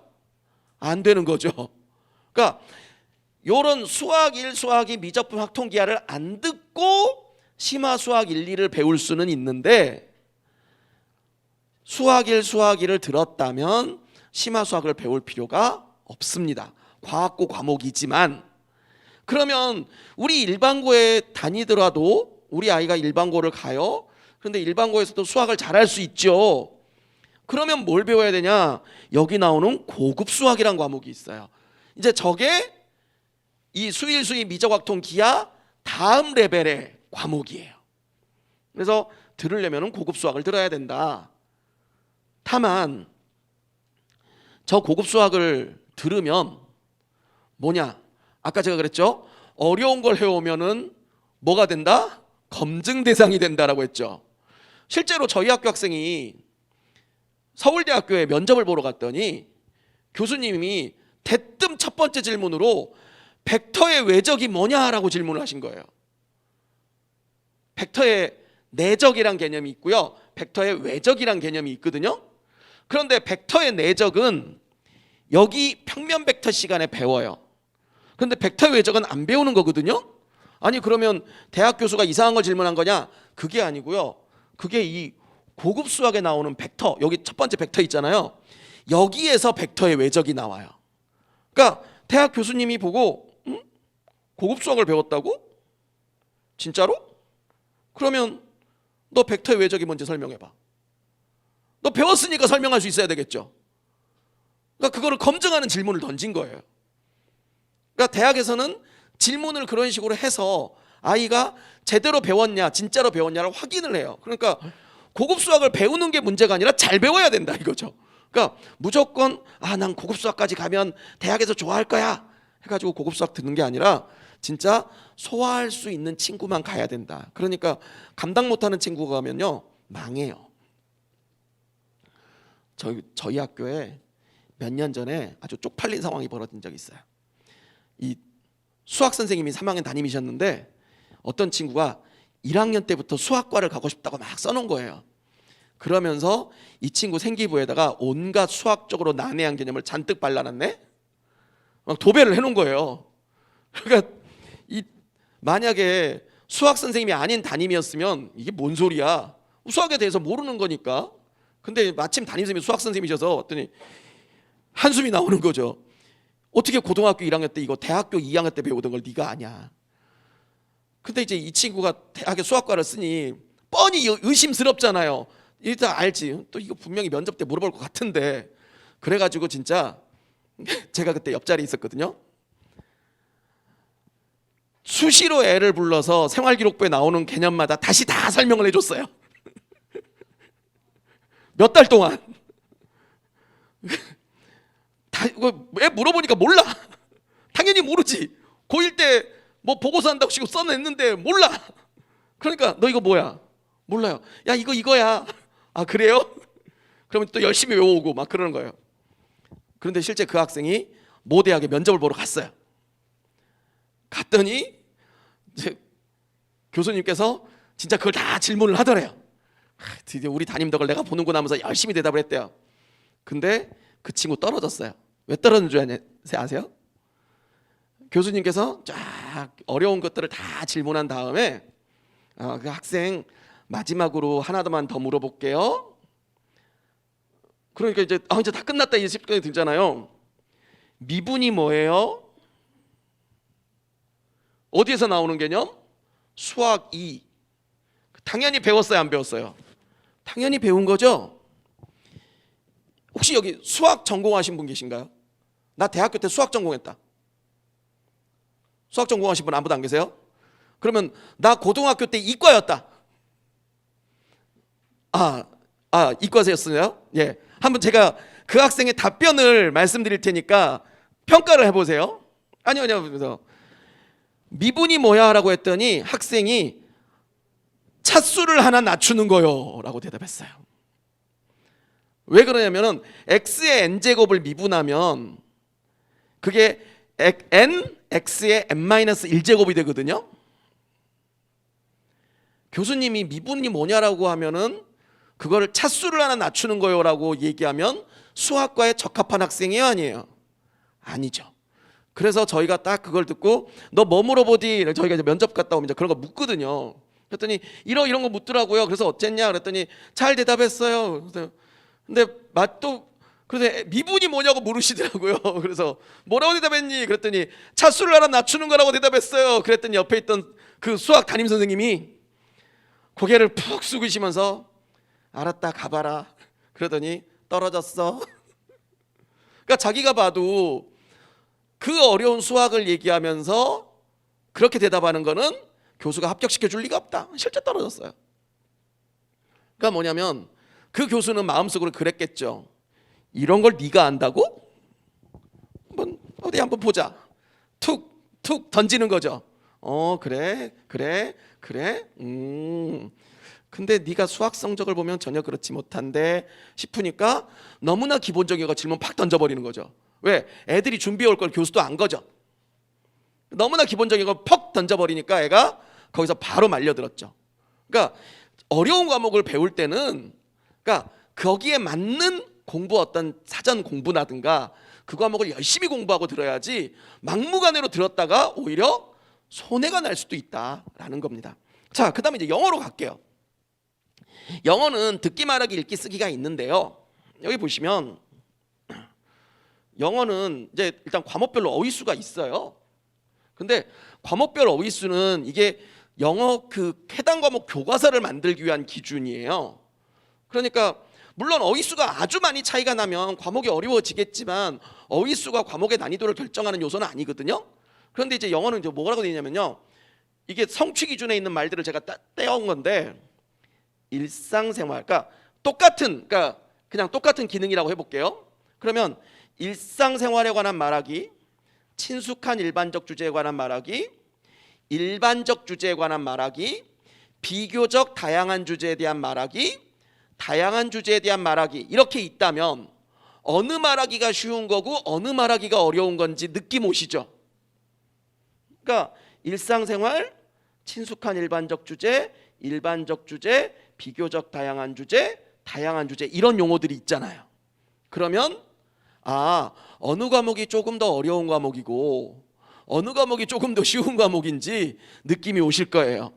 그러나 여기서 이제 미리 말씀드리면 우리나라 대학에서는요, 영어 교과는 솔직히 어떤 과목인지는 별로 관심이 없어요. 그냥 영어예요. 그러니까 영어를 좀 많이 공부했냐, 영어를 적게 공부했냐, 영어를 잘했냐, 영어를 못했냐지 뭐 영어 회화를 잘했니 못했니, 영어 독해와 작문을 잘했니 못했니 이런 거 거의 따지지 못합니다. 왜냐하면 우리나라 영어 선생님들의 스타일들이 참 개성적이셨어요. 아마 학교 때 영어 배울 때 아마 부모님들 때도 영어 교과서에 회화하는 단원이 있었을걸요? 그래서 그때 회화 수업 하셨어요? 회화 수업 해보신 분? 나 고등학교 수업 때 회화 수업 해봤다. 거의 없으시죠? 왜? 교과서에는 회화가 있는데 수업 시간에는 그 시간에 문법하고 단어 얘기하고 심지어 그거를 구문 분석하고 있죠. 그러니 그런 영어 선생님들이 많으시기 때문에 그거를 무슨 과목이라고 하여, 이를테면 영어 회화면 진짜 그럼 영어로 말하기 듣기를 하냐? 원래는 말하기 듣기를 해야 되죠. 근데 말하기 듣기 해요 안 해요? 안 하잖아요. 그러니까 대학에서도 그거를 민감하게 따지지 않아요. 왜? 어차피 그 학교가 그렇게 안 한 거 아는데. 다만 그냥 영어 과목을 했구나, 거기서 어떤 과목을 했냐보다는 몇 과목이나 배웠나, 영어를 좀 많이 배웠냐, 영어를 조금 배웠냐, 그 다음에 영어를 잘했냐 못했냐에 포커스를 둡니다. 자, 그러면 사회로 가겠습니다. 사회는 일단 일반 선택에 9과목이 있고요, 진로 선택에 3개가 있는데, 참고로 수능 과목은 사회 일반 선택 전체 하고요, 과학 일반 선택 4개 하고요, 과학 일반 선택 중에 과학이 4개, 요렇게 해서 17과목이 수능 시험 범위예요. 그 중에 학생들은 2개를 시험 봅니다. 그러니까 자, 이거 보세요. 한국 지리, 세계 지리. 지리라는 과목은 아시죠? 우리나라의 지리와 전 세계의 지리. 내가 그거를 가르치지 못해도 가면 뭘 배울지 대충 느낌 오시죠? 세계사와 동아시아사, 역사 계열이고요. 경제, 정치와 법, 사회문화, 사회 계열이죠. 일반 사회 계열이죠. 생활과 윤리, 윤리와 사상, 윤리 계열입니다. 저거 뭐 배울까요? 설명이 필요하십니까? 필요 없죠? 그럼 뭘 들어야 되냐고요? 저거는 좀 이따 말씀하면 자기가 흥미있는 걸 들으면 돼요. 그 다음에 과학, 물리학, 화학, 생명과학, 지구과학. 저게 뭔지 모르시는 분, 저걸 난 물리학 지식은 없어도 물리학이 뭘 배울지, 물리학이지 뭐긴 뭐예요, 그죠? 저거 그래서 그러면 바로 진로 선택 과목으로 넘어가겠습니다. 자, 여행 지리는 여기 둘째 줄에 이렇게 돼 있네요. 현재 및 미래의 직간접적 여행자가 될 학생들에게, 어떤 학생들을 대상으로 한다? 여행 갈 학생들. 그래서 자연을 찾아가는 여행, 다채로운 문화를 찾아가는 여행, 인류의 성찰과 공존을 위한 여행, 여행자와 여행지 주민이 모두 행복한 여행. 뭐야? 여행 가는 질이에요. 그러니까 이거는 뭐예요? 쉬운 과목이겠어요? 어려운 과목이겠어요? 쉽죠. 이게 바로 아까 말씀드린 실생활 체험형 진로 선택 과목이에요. 그러니까 너 사회에 그냥 힘들면 이런 과목 배워서 쉽게 가. 이런 과목이에요. 자, 그 다음에 사회 진로 선택 과목 중에 고전과 윤리라는 과목이 있는데, 얘는 여기 이렇게 돼 있어요. 동서양의 고전들과 직접 마주하게 함으로써 라고 돼 있어요. 그래서 요 주제들이 있고요. 여기 보시면요, 쫙 책 이름들이 써져 있죠. 정말 인류 역사에 빛나는 고전들이 들어있어요. 그러니까 저거는 교과서가 어떻게 구성되어 있냐면요, 저 주제별로 쭉 가면서 저 내용에 해당하는 저 고전에 원문들이 부분 실려 있어요. 그러니까 학생들에게는 어떠냐? 저거는 윤리와 사상보다 조금 더 어렵게 느껴져요. 원래 다루는 내용은 윤리와 사상이나 비슷한 내용을 다루는 거거든요. 솔직히 저런 내용들 다 윤리와 사상 교과서에 나오는 이야기들이에요. 그런데 우리나라 고등학교 교과서라는 건 전 세계 모든 나라가 그렇습니다만은 고등학교 교과서라는 것은 고등학생들 수준에서 읽기 쉽도록 많은 그 노력들을 해서 문장과 표현을 다듬어 준 글들이거든요. 그런데 이 고전에 있는 원문은 처음에 그걸 그 철학자분께서 쓰실 때 이게 고등학생들이 읽히기 쉽도록 이렇게 써야겠어라고 쓰신 게 아니죠. 그러다 보니까 그 중에서 일부를 그대로 발췌해 오거든요. 그러니 그 문장이 학생들한테는 어때요? 훨씬 부담스럽고 어렵게 느껴지겠죠. 그래서 실제 다루는 내용은 윤리와 사상이나 별로 큰 차이가 없으나 그 문장 형태가 좀 달라서 학생들은 어려워합니다. 자, 그러면 얘는 그래도 그러면 어려운 과목이겠죠?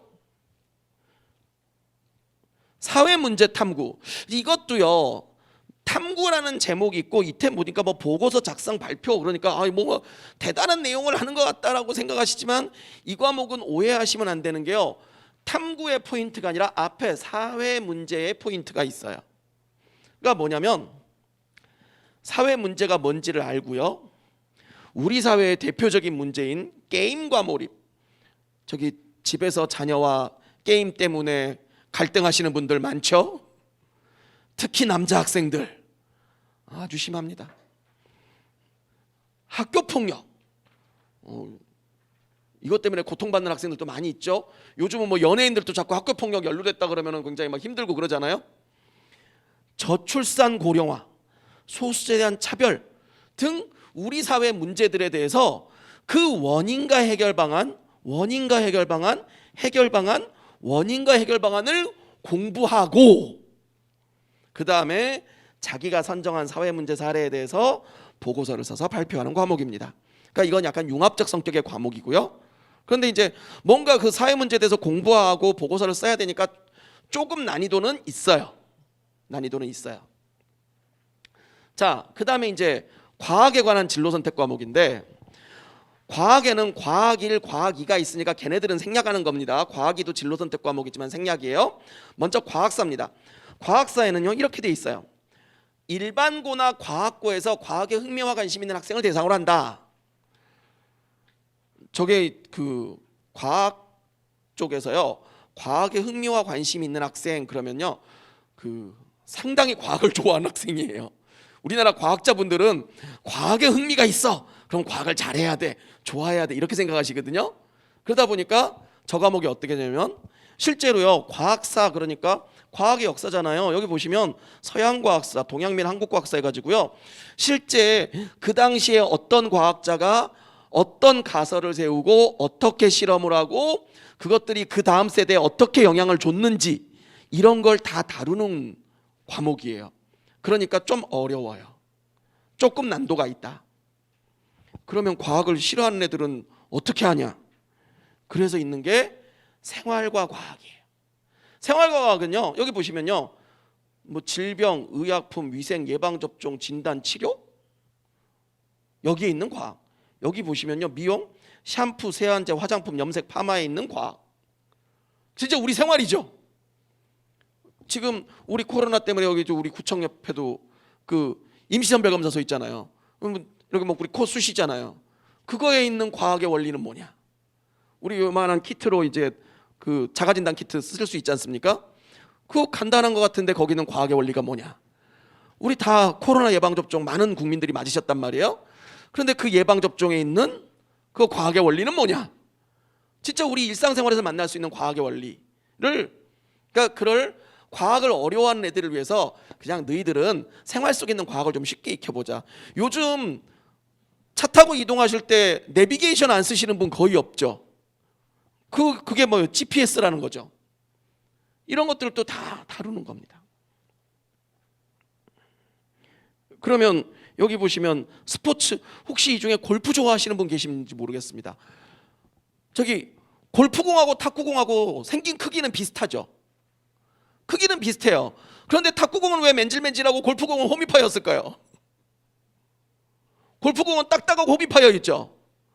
탁구공은 맨질맨질하죠. 왜 그랬을까?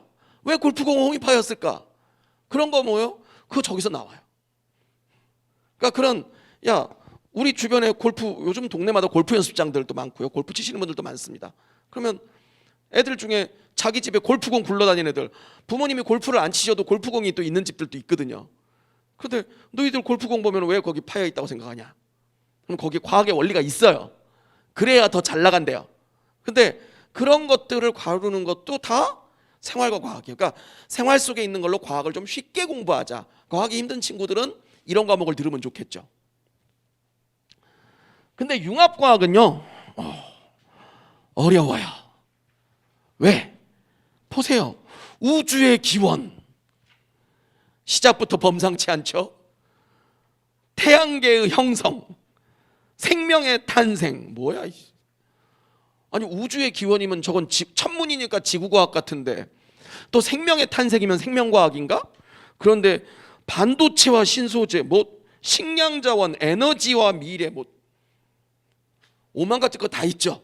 그러니까 얘는 융합과학은 좀 많이 어려워요. 그러니까 어떤 친구들이 있겠다. 근데 그러면 대학에서는 어떤 걸 좋아하냐? 대학에서는요, 솔직히요, 과학은 과학 원투를 듣고 하라 그래요. 과학 원투를 듣고 하라. 왜? 과학 원투나 잘 듣고 왔으면 좋겠다. 그러니까 이 융합과학 같은 경우는 과학 2 정도를 듣으면서 들었기에 적합한 과목이고요. 생활과 과학은 이제 쉽고요. 과학사는 과학 원 정도 지식이 있으면서 들으면 좋은 과목인데, 근데 대학에서는 야, 과학사고 융합과학이고 다 됐고 과학 2나 듣고 와, 과학 원 2나 듣고 와, 뭐 이런 입장입니다. 그다음에 체육, 뭐 체육은 뭐 이런 거 넘어갑니다. 뭐 왜냐하면 대분학교가 지정이고요. 체육은 체육이고 예술은 예술이에요. 음악 미술이죠, 뭐 이거고요. 그다음에 기술과정 제2외국어 한문 교양이 있는데, 기술과정 제2외국어 한문 교양 중에 제2외국어는 학교마다 개설되는 언어가 다르죠. 그러니까 뭐 아니, 우리 학교에 일본하고 중국어 있으면 일본하고 중국어를 배우지 뭘 배우겠어요. 그렇죠? 그다음에 기술과정 정보인데, 여기 있는 이 진로 선택 과목들은 서울시내에서 거의 개설이 잘 안 돼요. 거의 개설이 잘 안 돼요. 그래서 그냥 뭐 지식재산 일반이나 인공지능 기초 같은 과목이 간혹 개설이 되긴 하지만 뭐 드물다. 그러니까 실제 고민하실 거 없고요. 한문이 한문이고요. 여기 교양 얘네들은요, 여기 교양 얘네들은 시험을 안 봅니다. 성적이 없어요. 고등학교 과목 중에 성적을 내지 않는 과목입니다. 교양의 일반 선택 과목은. 그러니까 뭔지 아시겠죠? 그러니까 아주 쉬운 과목입니다. 자, 그리고 제가 아까 성적 얘기를 했잖아요. 성적이 다르다고 했죠. 일반 선택 과목은 주로 등급을 내요. 등급을 내요. 그런데 진로 선택 과목들은요, 등급을 내지 않습니다. 이게 차이예요. 그러다 보니까 어떤 학생들은 등급 내는 과목에 대해서 좀 심리적인 부담을 느끼고 등급을 안 내는 과목을 선호하는 경우가 있는데, 그런데 아까 과목을 쭉 보셨지만 학생들이 들어야 될 내용은 어디에 더 많아요? 일반 선택 과목이 더 많잖아요. 그래서 대학에서는 일반 선택 과목을 잘 듣고 오는 게 중요하다라고 얘기하는 겁니다.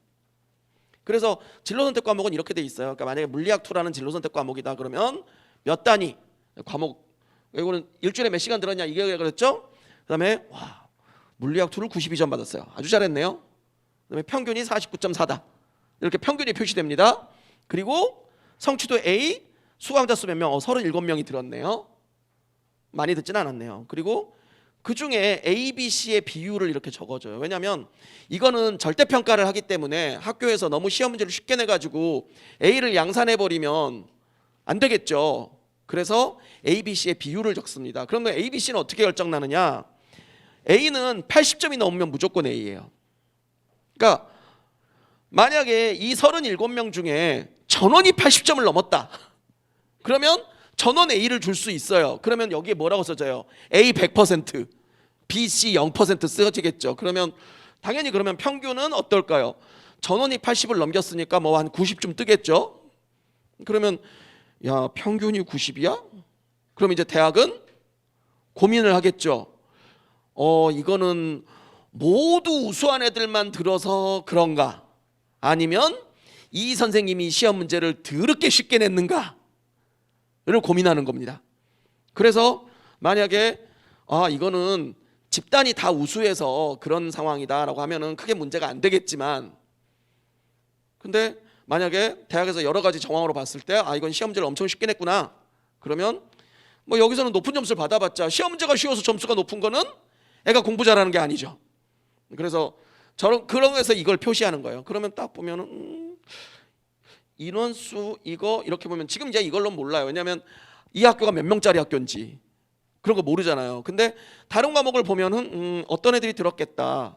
이를테면 물리학 1도 37명이 들었는데 물리학 2도 37명이 듣는다. 그러면 뭐일 가능성이 커요? 물리학을 들은 애들이 그대로 왔다는 가능성이 높죠. 그런데 물리학은 1은 등급을 내는 과목이라고 평균이 60이었는데 물리학 2가 평균이 90이야. 그러면 뭐예요? 같은 애들이 들었는데 이렇게 평균이 올랐으면 시험 문제를 엄청 쉽게 낸 거다. 그런 건데 만약에 물리학 2를 듣는 애가 뭐 실제 그런 학교는 학교 규모상 안 나옵니다만은 물리학 2를 한 200명이 들었어요. 그런데 물리학 2를 37명밖에 안 들었어요. 그러면 어떻게 생각할까요? 200명의 물리학 1 이수자 중에서 물리학을 좋아하는 37명만 들었나 보다. 이렇게 되겠죠? 그러면 10중 8구 얘네들은 물리학을 잘하고 좋아하는 애들이죠. 그러면 얘네들은 다 물리학을 잘할 수도 있는 애들이 되겠죠.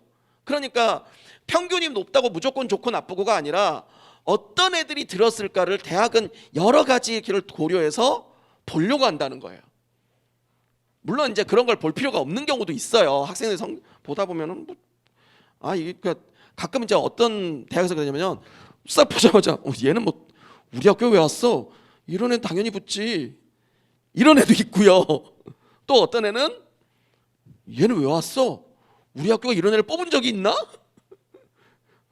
얘는 우리 학교에 원서를 냈다는데 삶의 영광을 느끼나 보다. 애들 중에 그런 애들 있어요. 말도 안 되는 대학에 원서 내놓고 자기 거기 대학 떨어진 사람이라고. 근데 저 고등학교 때도 저희 반 꼴찌가 그랬거든요. 저희 반 꼴찌 녀석이 반에서 60명 중에 꼴찌니까 갈 대학이 어디 있어요? 없잖아요, 옛날에. 그러니까 저희 담임선생님이 개상담할 때 야, 철수야, 어디 갈래? 서울대 법대? 말도 안 해. 다 써줄게. 뭔 상황인지 아시겠죠? 너는 어디가 더 떨어지니까. 그런데 이 자식이 그렇고 서울 시내에 있는 괜찮은 대학에 원서를 내고 하더니 동네에 가서 그냥 담임이 하향안정 지원하라고 해가지고 그 대학 썼다고. 당연히 떨어지죠. 나중에 가서는 어느 대학 썼는데 아깝게 떨어졌어요. 실은 걔 공부를 못하는 거거든요. 근데 그런 애들도 와요. 근데 그러면 그런 애들은 볼 거 없어요. 뭐 이런 거 분석 안 해요. 왜? 딱 보고 얘는 애들은 뭐. 근데 이제 그게 이제 민감한 경계선에 있을 때 이제 이런 것들을 분석한다는 얘기입니다. 자, 이제 그래서 아까 수능 과목은 이렇게 말씀드렸고요. 이 중에 지금 노란색으로 표시된 과목은요, 수능의 절대평가 과목이에요. 그러면 노란색으로 표시가 안 돼 있는 건 뭐예요? 상대평가 과목들입니다.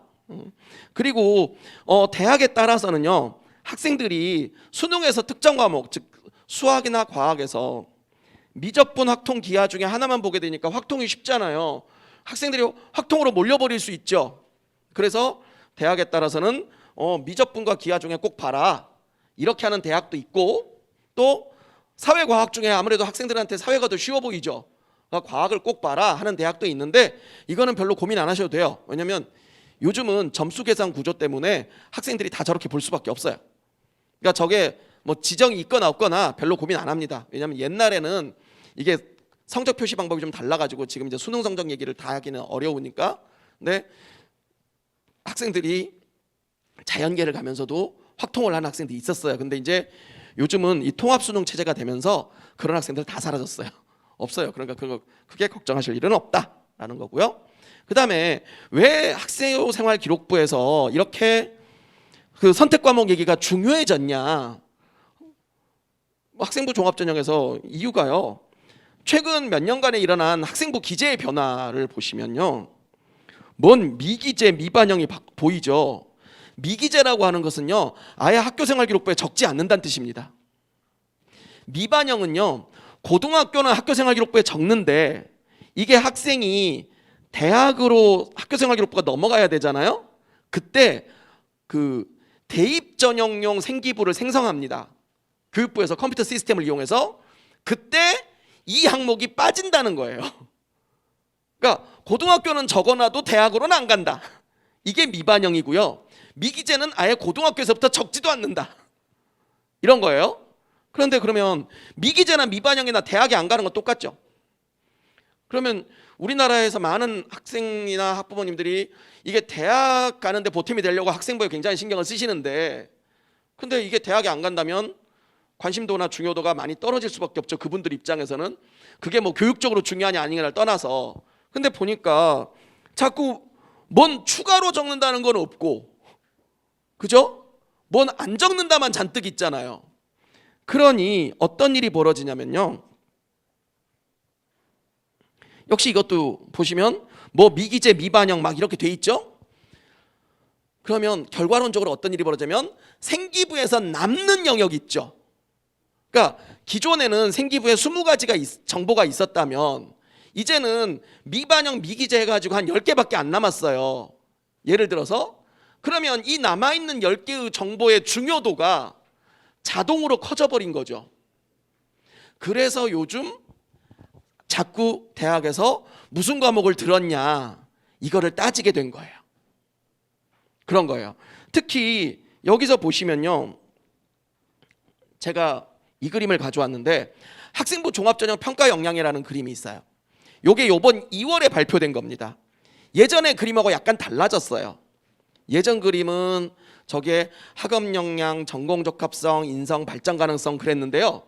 지금 이 그림은 여기 위에가 학업 역량, 여기가 진로 역량, 여기가 공동체 역량 이렇게 돼 있어요. 뭐 글자가 되게 많아서 잘 안 보이시죠? 그래서 제가 저 보고서에 있는 이 내용을 가져왔는데, 학업 역량은 학업 성취도. 학업 성취도 그러니까 뭐 얘가 얼마나 공부를 잘했냐 보겠다는 거고요. 그 다음에 학업 태도. 학업 태도라는 건요, 자발적으로 학습하려는 의지가 있는가 뭐 이런 것들이 들어있어요. 그러면 스스로 학습하려는 의지가 있는 학생이라면 과목을 고를 때도 어떻게 골라야 되겠어요? 자기가 공부할 거에 필요한 과목을 골라야 되겠죠. 그래서 그런 과목을 어떤 과목을 골랐냐를 봐도 저런 걸 보는데 정보로 활용될 수 있다. 그러니까 물론 다른 것들을 통해서도 볼 수 있지만 선택하는 과목도 이런 데 평가에 활용될 수 있다는 거예요. 그 다음에 탐구력. 그러니까 다만 여기서 이제 이 탐구 활동이라고 하는 것들이 계속 나오는데, 이 탐구 활동이 무슨 대단한 활동이 아니고요. 학생이 그 수업 시간에 배운 내용을 바탕으로 뭔가를 좀 더 알아보려고 노력한 것은 다 탐구 활동이에요. 이를테면 만약에 여기 동대문구에 사는 어떤 고등학교 1학년 학생이 인구가 어떻게 되면은 어찌 된다 뭐 이런 거를 지리 시간에 배웠다 이거예요. 예를 들어서 그러면 우리 동대문구의 인구는 어떻게 변화하고 있는가? 우리 동대문구는 여러 동인데 각 동별로 인구 분포가 어떻게 변하고 있느냐? 그래가지고 그거를 조사를 해서 이를테면 지난 10년 동안 동대문구의 인구 변화 해가지고 발표를 할 수도 있겠죠. 그러면 동대문구청 홈페이지에 있는 그 인구 통계 자료만 보면 되잖아요.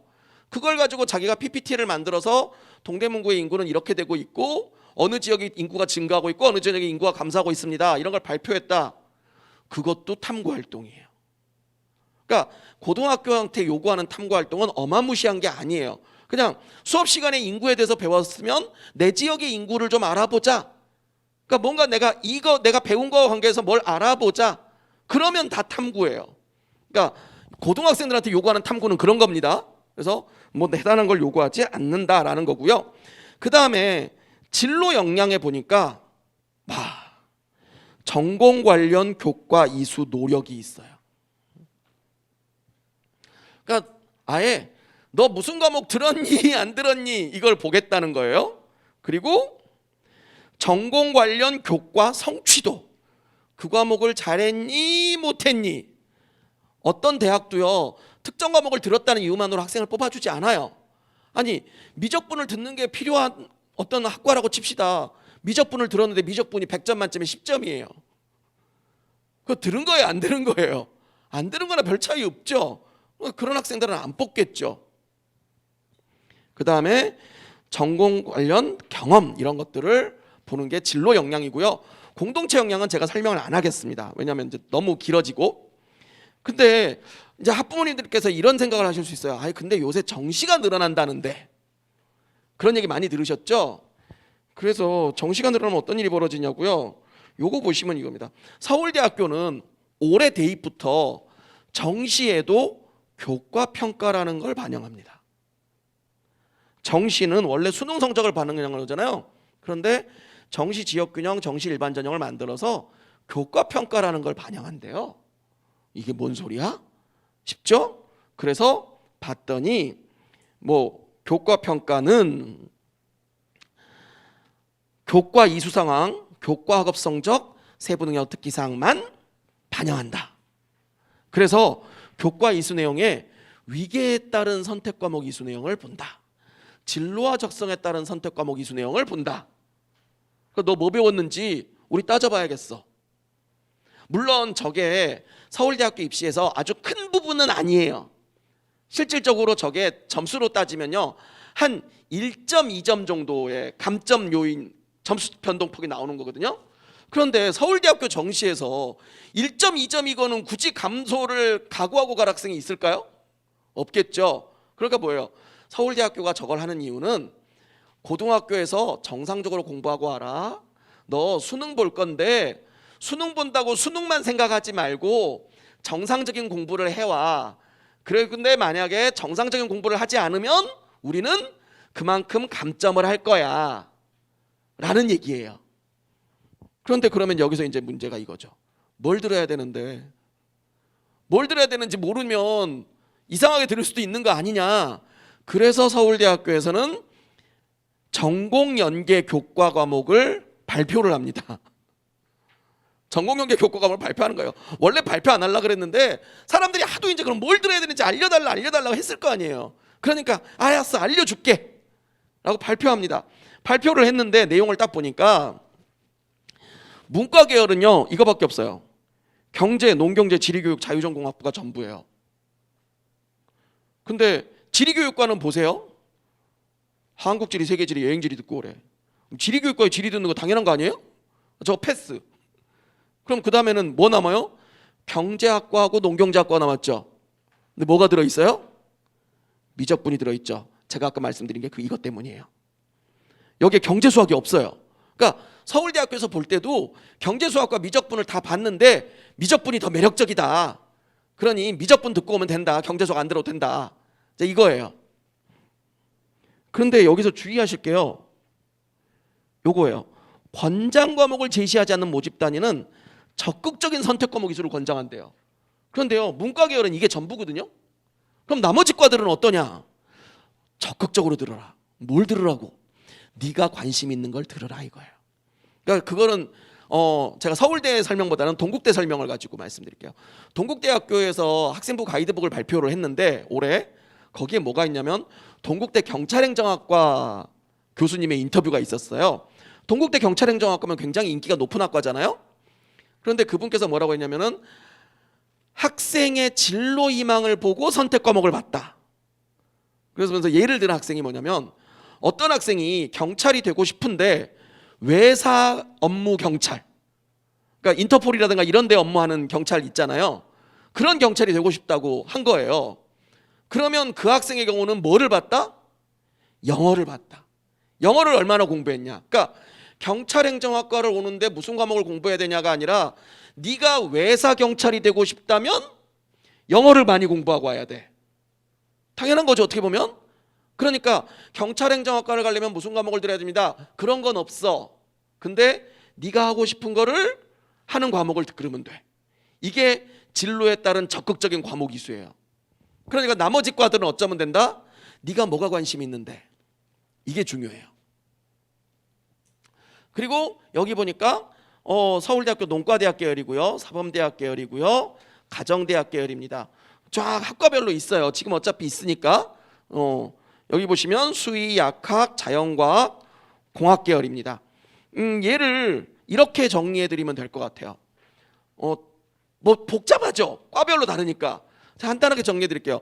저거는 안 듣고 오면 문제가 된다는 거잖아요. 그러면 저것이 다 되게끔 들을 방법이 없느냐? 자연계열이 있어요. 어떻게 들으면 되냐? 수학, 미적분, 확률과 통계, 기하 3개를 다 들으세요. 그러면 모든 과가 다 돼요. 왜? 그거 이상의 수학을 요구하는 과가 없어요.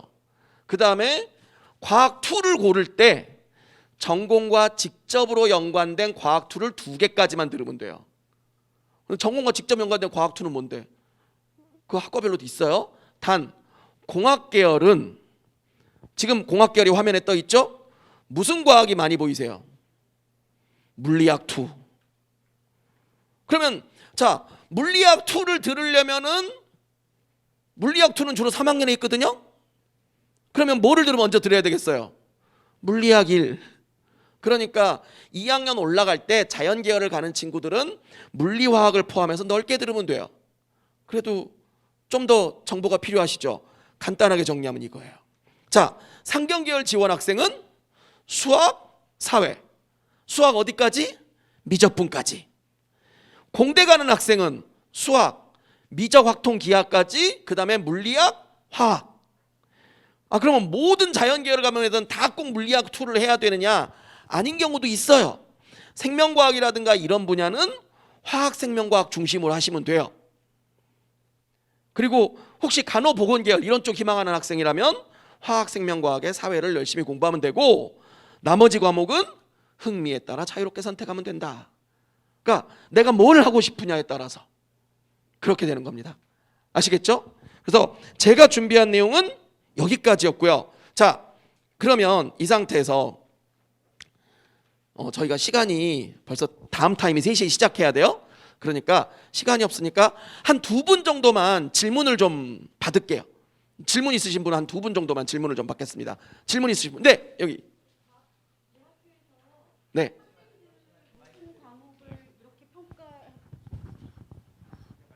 네, 대학교에서 그 학생들 과목 평가나 네. 성취도 평가를 한다고 했잖아요. 네. 근데 말씀을 들어보면 너가 이렇게 했니? 너가 그렇게 했니? 하면서 좀 주관적인 평가를 하는 것처럼 들리는데 네. 대학교에서 평가를 할 때 어떤 객관적인 점수화해서 그런 것들에 대해서 네. 좀 체계적으로 하는 건지 아니면 입학 사정관들의 그냥 느낌이나 이런 걸로 상대적으로 아니죠. 아이들을 그 평가하는 입학 건지. 사정관이 이제 전임 사정관이 있고 위촉 사정관이 있습니다. 전임 사정관은 이제 입학 업무만 하는 사람이고요. 위촉 사정관은 해당 학과 교수님들이에요. 그러면 그분들이 그러니까 머릿속으로 그런 생각을 하면서 이 친구의 생기부를 읽는 거예요. 그러니까 이를테면 만약에 우리 학과는 물리학이 꼭 필요해. 그러면 물리학 들었어, 안 들었어? 그러면 물리학을 안 들었으면 뭐가 돼요? 당연히 감점이 되겠죠. 근데 물리학을 들었는데 물리학을 또 잘해. 그러면 가산점이 되겠죠. 그런 얘기는 실은 다음 시간에 해야 합니다. 네. 제가 여기 3시부터 할게 그 선택 과목에 대한 대학의 평가예요. 그 얘기를 할 거라서. 근데 그런 거는 그냥 단순하게 그렇게 하는 게 아니고요. 그다음에 이 정성적인 평가라고 하는 것은 사람마다 주관이 개입될 수 있는 요지가 있어요. 그런데 이게 결국은 어떤 일이 벌어지냐면 한 사람이 평가하고 그걸로 끝나는 게 아니에요. 그러니까 한 학생이 딱 오면은 최소 2사람 이상이 평가를 해요. 그런데 그 2사람이 평가 결과가 일치해. 어느 정도 그러니까 일정 폭 안으로 들어오잖아요. 그러면 그 점수가 확정이 돼요. 그런데 어떤 학생을 했더니 A라는 평가자는 이 친구에게 95점을 줬는데 B라는 평가자는 만약에 80점을 줬다. 그러면 점수가 좀 크게 벌어진 거잖아요. 이를테면 A라는 평가자가 95점, B라는 평가자가 94점을 줬어요. 그러면 얘는 94, 5점짜리 아이구나 확정이 되는데, 어떤 아이는 A는 95점, B는 80점을 줬다. 이렇게 대학에서 정한 일정 바운더리 바깥으로 넘어가잖아요. 그러면 다른 사람이 와서 또 평가를 해요. 그래서 재평가가 이루어져요. 그러면 그럼에도 불구하고 또 점수 조첩이 안 되잖아요. 그럼 마지막에 조종위원회라는 걸 해요. 그러니까 많은 사람들이 있는 상태에서 너는 왜 이 사람한테 높은 점수를 줬어? 너는 왜 낮은 점수를 줬어? 그러면 나는 이 친구 생기부에서 이러이런 점 때문에 점수를 높게 주고, 나는 이러이런 친구에 점수를 낮게 줬다. 그렇게 가지고 조종을 합니다. 그래서 쟁점이 되는 학생은 아마 한 6, 7명 이상이 그 학생의 생기부에 대해서 평가를 하게 돼요. 그러면 그 여러 명이 개입하다 보면 점점 어떻게 돼요? 이게 객관화돼 버리죠. 그러니까 처음에 한 사람이 먹어보고 이건 짜.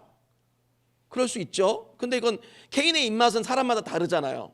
그런데 그거를 10명이 먹어보고 20명이 먹어보고 100명이 먹어보면 이제 어떻게 돼요? 아, 이거는 이 국은 어느 정도 짠 거야 라는 게 어느 정도 객관화될 수 있는 거죠. 그런 과정을 거치기 때문에 입학사정관들이, 그러니까 만약에 한 사람만 평가한다 그러면 당연히 주관적 평가가 될 수 있어요. 그걸로 끝난다 그러면. 근데 이게 차이가 나면 재평가가 이루어지고 조정위원회가 이루어지고 이런 여러 절차들이 있습니다. 제가 그 절차를 다 말씀드릴 수는 없고요.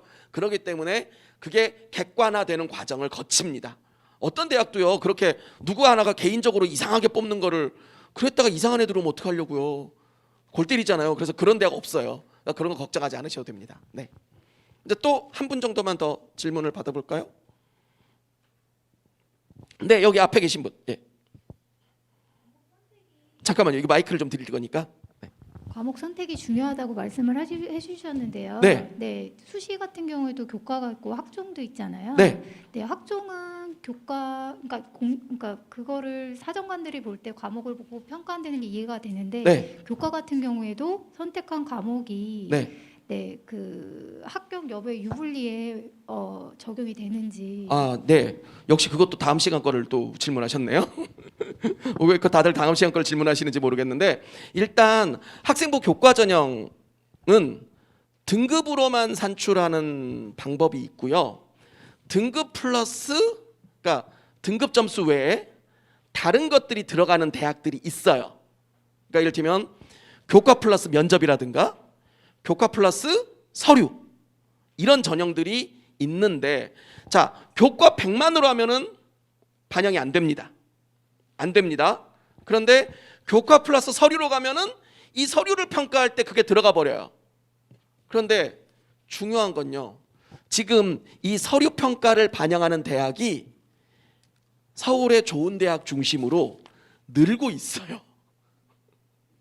늘고 있어요. 왜? 대학에서 그런 걸 자꾸 봐야겠다는 요구가 있는 거예요. 그래서 그게 늘고 있다. 그러니까 지금 아까 제가 서울대학교 정시 걸 보여줬잖아요. 원래 정시는 수능 100이에요. 대부분의 대학은 그런 거 안 봤어요. 그런데 서울대학교는 정시에서 그거를 봐야겠다. 그랬더니 다른 대학들이 지금 슬슬 고민하고 있고요. 그래서 고려대학교는 2024 대입부터 교과 성적이 들어가는 정시 전형을 운영합니다. 교과 성적이 들어가는 정시 전형을. 그러니까 그런 식으로 뭔가 대학들이 자꾸 고민을 하고 있어요. 그러니까 지금 오늘 여기에 부모 자녀들이 고등학생 자녀를 두신 분들은 솔직히 교과 전형에서는 아주 몇 개 대학만 그런 서류 평가가 들어있기 때문에 고민을 좀 덜 하셔도 되겠지만, 지금 중학생 자녀를 두신 부모님들 계시잖아요. 그러면 이 중학교 아이가 대학에 갈 때쯤에는 그런 것들이 더 늘어날 수 있다로 이해를 하셔야 되고요. 그다음에 각 대학에서 선택 과목을 어떻게 평가하냐에 대한 거는 다음 시간에 말씀드릴 주제인데, 한 가지 말씀을 드리자면, 저는 오늘 주제가 선택 과목이어서 선택 과목이 대입에서 어떻게 미치느냐를 갖고 말씀을 드렸지만, 어떤 대학도 특정 선택 과목을 이수했다는 사실만으로 뽑지 않습니다. 그러니까 선택 과목도 대입의 평가에 들어간다는 거지, 선택 과목만으로 대학을 간다는 사람이 있으면요, 그건 100% 사기꾼이에요. 그 사람 말은 믿지 마세요. 그래서 그거는 그러니까 선택 과목도 평가에 반영된다, 이렇게 이해해 주시면 좋겠습니다. 그러면 제가 준비한 내용 여기까지 하고 이번 첫 번째 시간은 이것으로 마치는 것으로 하겠습니다. 감사합니다.